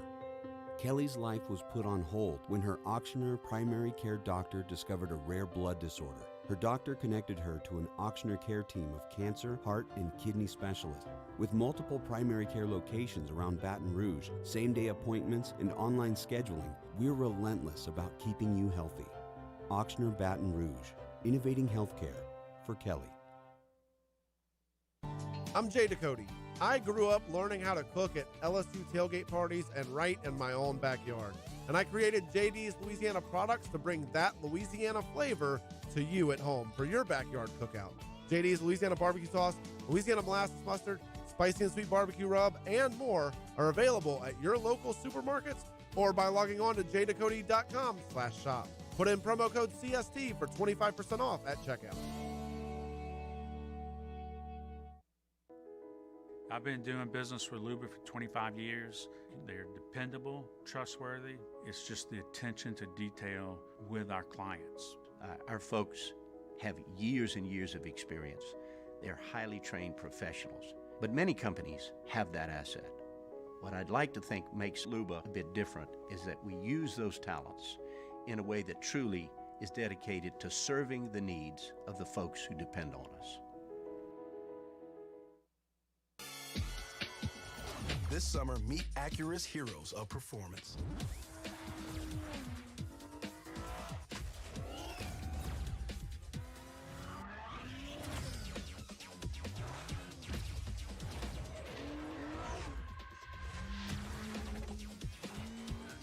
Only available at the Acura Summer of Performance. This summer, visit your local Acura dealer for attractive offers on the MDX.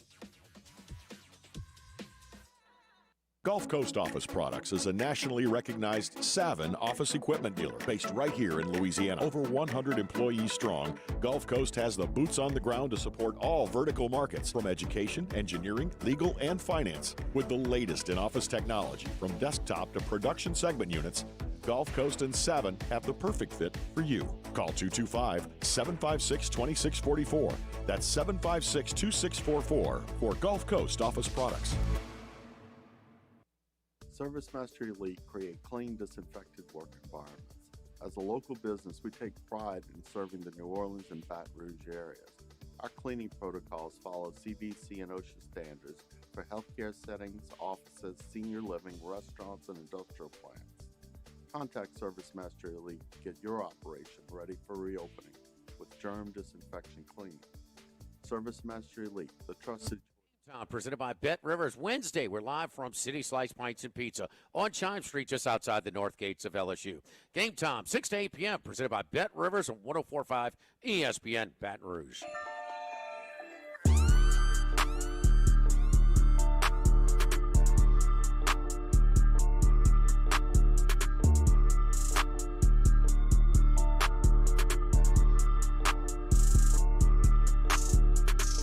Congratulations to Catero Cloy of Baton Rouge. Catero is our Week 1 winner in the 2022 Twin Peaks College Football Pick'em Contest. He wins a $50 Twin Peaks gift card. Don't forget to make your picks for Week 2 by 5 p.m. on Thursday. Play the 2022 Twin Peaks College Football Pick'em today at 1045ESPN.com. OTB OT with Hester and T-Bob on 104.5 ESPN Baton Rouge and 94.7 ESPN Alexandria. Welcome back, OTB. Pat McAfee. Pat McAfee's joining College Game. He's a full-time member. Slay Pat. I know he's been on there before. He's been fantastic. He's been fantastic on it. I don't know if ESPN execs were maybe, I mean, they can be conservative sometimes. Maybe they were a little too conservative. Now they realize, come on, we're missing out. Either way, I think it's a very good move. It makes all sense in the world. Seems like everything McAfee touches lately turns to gold, be it his show, wrestling, calling games when he's on like the Thursday night games or the bowl games. So, yeah, that makes all the sense. Congrats to Pat McAfee. Congrats to Mitchell Trubisky, your starting quarterback of the Pittsburgh Steelers. How about it, boys? How about it? How many times the Steelers beat me in the NFL? Steel up. I'm not a Steelers fan. I got PTSD from Hines. Steel up. Oof. Ketchup down. That's what they say. It's actually no longer Hines anymore, right? Yeah, and Coach Narduzzi told me that the other day. Yeah. I was like, talking about Heinz Field. I was like, they actually changed the name. I said, Coach, you know how many times I lost in that stadium? I said, I've had too many bad core memories for me to call it anything else. And, of course, he laughed at me and said, yeah, you're probably right. Just call it Heinz Ward Memorial Stadium for that time when Bain blew him up and killed him in the middle of the game. Well, actually, Heinz made it. Yeah. He returned the Heinz made it. Heinz okay, beat him. you're right. My bad. I misremembered. Heinz lived. It was everybody else who died. Do you even DC, bro? Yeah, you know how I feel about Nolan, dude. He hates him. Just kidding. He hates Nolan. You know I love Nolan. Man, Danny just set up. What were you saying, Mario? I was watching a SB Nation video yesterday. You know they make good videos about the double doink. And Mitch Trubisky was actually really clutch in that game. And he was actually pretty solid that season. I know, bro. So you've seen some good things from Mitch Trubisky. If he has a really good defense and a really good team around him, I don't know if Pittsburgh is quite that enough for them to be successful, but we'll see. You know they're going to be like at least solid, though. You know what I mean? Like never having a losing record for Tomlin. It's unbelievable. Incredible. They're gonna be great. I oddly enough watched the almost entire preseason game they had with the Lions because of Hard Knocks. Troops. You know what I'm saying? Troops. Well, he didn't really do anything in that game. I'm saying the roster's not that bad for Pittsburgh. It's actually got some players. We'll see though. Yeah, James Harrison's probably still on there somewhere. He could be. Right? Good Lord. I was positive. He's not, but you knew that. But still, he might be. I've seen those workout videos. My God. Look at Trubs. Look at this. Right as we're talking to our guy at First Take, look who shows up. Trubs. I can't wait, dude. I'm gonna victory lap so hard when Trubs is better than Kirk Cousins this year. Oh, you saw you and Michael Irvin, bro. Well, I don't you know what else you have in common besides a crippling love of cocaine? By the way, Jake doesn't actually have a crippling love of cocaine. I'm just joking. I don't. He chose Kirk Cousins to be MVP. How about that? Okay. Feeling a little Kevin O'Connell. It is fun. So you do this, and Bobby does it on off campus too. Like if I talk nice about anybody that's not an LSU player or even a Saint player, it's like your dude, your boy. Yeah, it's just what boys do. It's just what the fellas do. Your guy. Yeah. Like the amount of messages that you and Mario sent me because NC State didn't cover. I'm like, they won. No. Those were our boys. I chose in the NC first State quarter, to win the ACC as well. They go down, and y'all are texting me more than my wife texts me. Yeah, they looked really soft. They won. Yeah, they looked soft. Rat poison. They probably listen to OTB. They looked soft, doubt dude. they did. I chose them to win. Yeah. My futures that I gave was involved them winning the ACC. I chose them to win the ACC on multiple different fronts. So, yeah, I'm disappointed when I give you my faith, and I already had this concern about were they going to come out and blow it with expectation, and they managed to win, so they kept it alive. I'm a little more worried than I was going in the season. Like when I can appreciate a team from afar, like I do Kentucky, like I do NC State, like, you know, Cousins is almost like, why are we talking bad about this dude? Because I laid it out. It's just funny. You Euroboy me all the time. You don't get to play that game. Yeah. With what? What do you mean? With everything. First off, it's the same deal. Any team that I like Troops is my boy. Beyond that, every time I come in here after doing a scone and tea on Wednesday night. That is your boy. Your boy. Exactly. That's what I'm saying. So, I mean, that's just what fellas do. It's always your boy. If it's somebody that is random or something, then it's your boy. Like, okay, who would my boys this year be? Troobs is definitely one of them. Frost. Scotty Frost. Scotty Frost has somehow made him. He's your boy. He's made it into the club. He's in the circle. I'm a Frosty boy. This is definitely true. I like Sam Pittman in Arkansas, but I think we're kind of united in that one. Yeah, I was about to say, who doesn't like Sam Pittman? Well, I mean, I've called the Hogs, though. You refuse to call the Hogs. That, no. Yeah, exactly. Dude. I'm not calling the Hogs. I'm not doing a Gator chomp. It's my boy. What other? So okay, that brings me to a great point. I'm putting this out there, so when it happens, it's not a huge thing. So Memphis, obviously, he plays flag football out of traction, and they draw names. Actually, our guy Jordy is a guy who draws the names. My boy. Our boy. Yeah, that's what I just said. No. I said our boy. I know. I don't know what I'm doing. So, you get names, whatever, and there's the Longhorns. And I got shot down. I was trying to see if we could have coaching shirts that had the horns down on the chest. I got shot down, but we didn't go horns because I don't want to wear the horns. So we went Longhorns football. Yeah. For the coaching shirts. Just putting that out there. So if you see a picture, your boys. It says Longhorns football, not Texas. How do you think? You think your boys are going to be able to handle Bama this weekend? Because I'm feeling good about it. Okay, bro. No. I think we are looking. I think is it up to 20 now? I heard 20 and a half, unless it's going back down to 20. And while I have no confidence in my gambling ability, I think I'm taking Alabama. Yeah. So again, real quick. PSA, if you see me in a Longhorns, Boilermakers, or Broncos for Boise State, it's for flag football. Now, Broncos, I'm probably just going to wear Denver stuff that I already own. Look, man. Boilermakers, G-Rush, if you got like a 1987 Boilermakers Big Ten shirt that I can borrow, let me wear that. Go to RejuveMeMedical.com, RejuveMeMedical.com. If you want to feel younger, you want to feel better like you used to feel, okay, Rejuve Me can get you there. And they do it by drawing your labs, right? And your body tells them where it's sufficient, where it needs help. When you get your labs drawn, it has quite literally been life-saving for some people. Other people have discovered that they were maybe like pre-diabetic. Like it can just have great health benefits as well to learn what's going on inside your body. But also with that information, they can customize a plan to get you where you want to be. And so I don't care if you're 20, 30, 40, 50, male or female, act today. Go to RejuveMeMedical.com. Restore me, refuel me. Rejuve Me.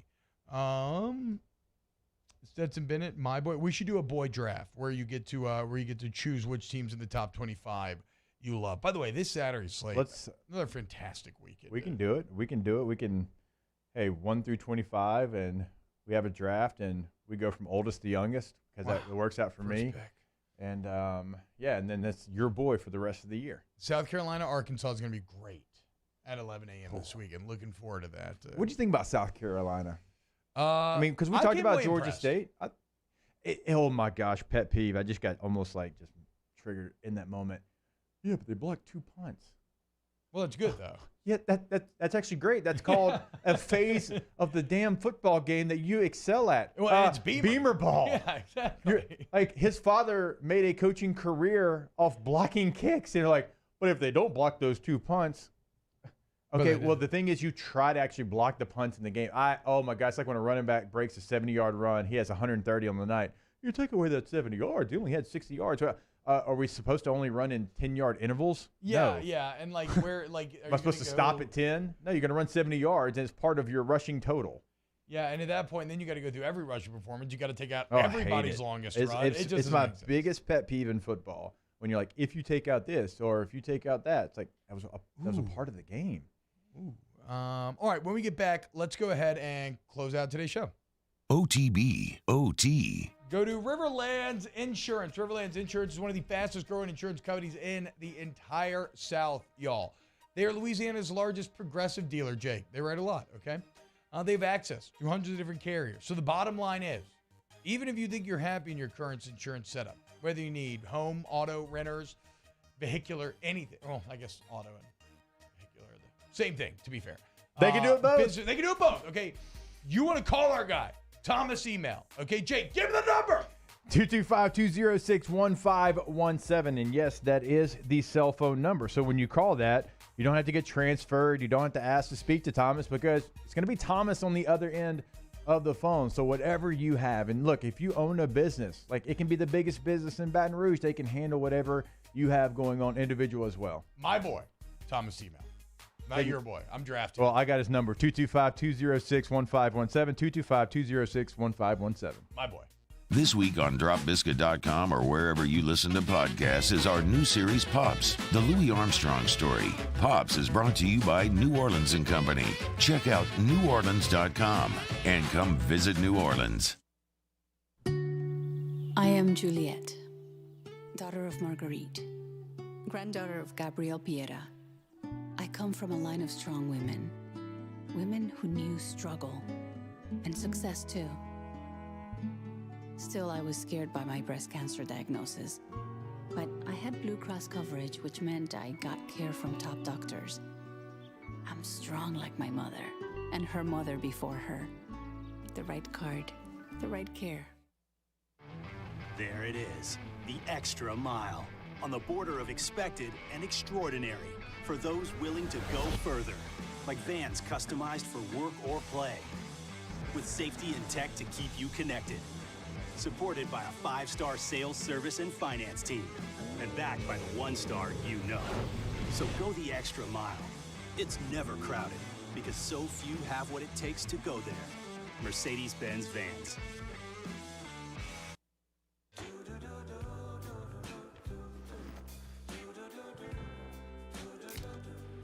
I've got that blue sky. I've got that sunshine. I've been doing business with Luba for 25 years. They're dependable, trustworthy. It's just the attention to detail with our clients. Our folks have years and years of experience. They're highly trained professionals, but many companies have that asset. What I'd like to think makes Luba a bit different is that we use those talents in a way that truly is dedicated to serving the needs of the folks who depend on us.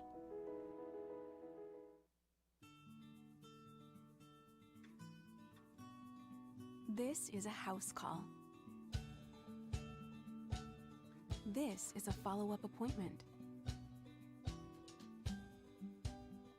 This is a diabetes checkup.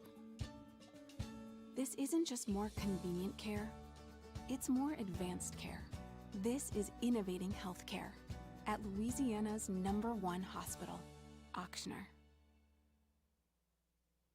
Oh, hey, what's up? It's Big D and Bubba, 100.7 The Tiger Morning Show. We'd love for you to join us every weekday, 4 a.m. till 9 a.m. Yeah, everything you want in a show. Country music. We got laughs. We got celebrity in-studio guests. We just need you. Join us every weekday morning, 4 a.m. to 9 a.m., right where it all started. That's right. Louisiana's country station, 100.7 The Tiger.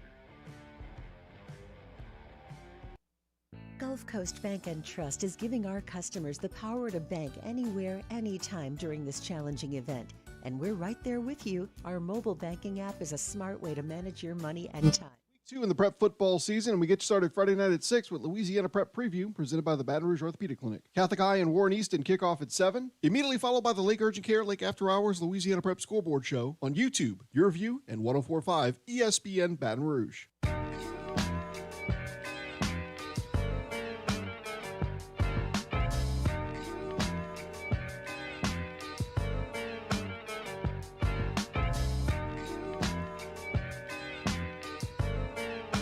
OTB OT with Hester and T-Bob on 104.5 ESPN Baton Rouge and 94.7 ESPN Alexandria. Welcome back to OTB. T-Bob, Mark, Jake, and Danny hanging out with you today. Hope you're having a great day. Old Danny. Champions League action yesterday, Danny. Hey, And somebody won some money on DraftKings on the Champions League yesterday, huh? That I did. How about that? Great little parlay. Gio Reyna, 2 assists. Weston McKennie, a goal. Jorginho Dest, appearance for AC Milan. Feels really good. Didn't see That what was like the lamest way to finish that out. You had like goal, 2 It was assists. his first appearance. Okay. There we go. Okay. He's on loan from Barcelona. Okay. To AC Milan. The added and it was context his makes first it cooler, I appearance suppose. for AC Milan. The added context makes it cooler. Yeah. Maybe start with the appearance, then go. Well, it kind of goal, popped goal, in my assist. head. Cameron Carter-Vickers. He played the whole game for Celtic. Hey. His dad played basketball for LSU. There you go. More like Cameron Carter Victors because they won.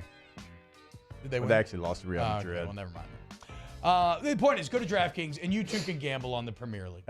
Champions League.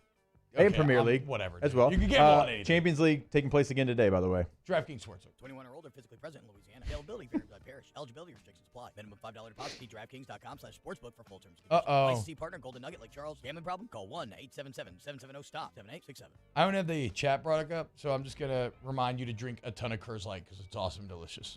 Y'all have a great day. OTB, OT. Go to Patient Plus Urgent Care, patientplusuc.com, Patient Plus Urgent Care. It's so easy, y'all. The technology that they have, both in terms of like the actual medical technology in the rooms and the facilities, are astounding. But I'm even talking about what I really love, that digital profile system, where after you make that profile the first time, it is so easy to sign in, y'all. Like when you do these things, you're a busy person. Maybe you have a family, a job. You don't have time to just be sitting in a waiting room. I was in and out in 20 minutes total for this ear infection last week, y'all. And I got exactly what I needed to get better immediately. You will too. For life's unexpected moments, you want Patient Plus Urgent Care.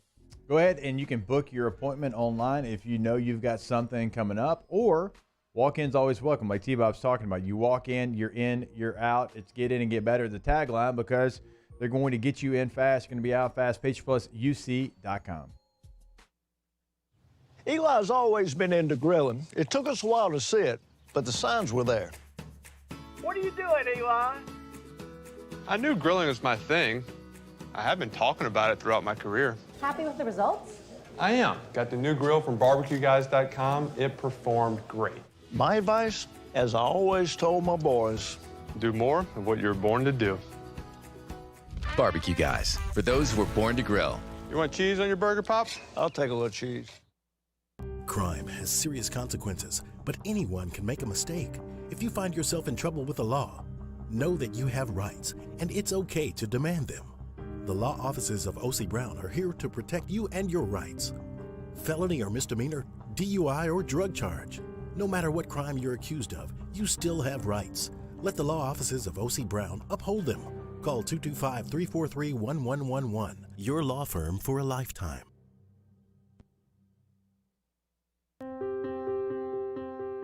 This isn't just another day. It's so much more. Kelly's life was put on hold when her auctioneer primary care doctor discovered a rare blood disorder. Her doctor connected her to an auctioneer care team of cancer, heart, and kidney specialists. With multiple primary care locations around Baton Rouge, same-day appointments, and online scheduling, we're relentless about keeping you healthy. Auctioneer Baton Rouge, innovating healthcare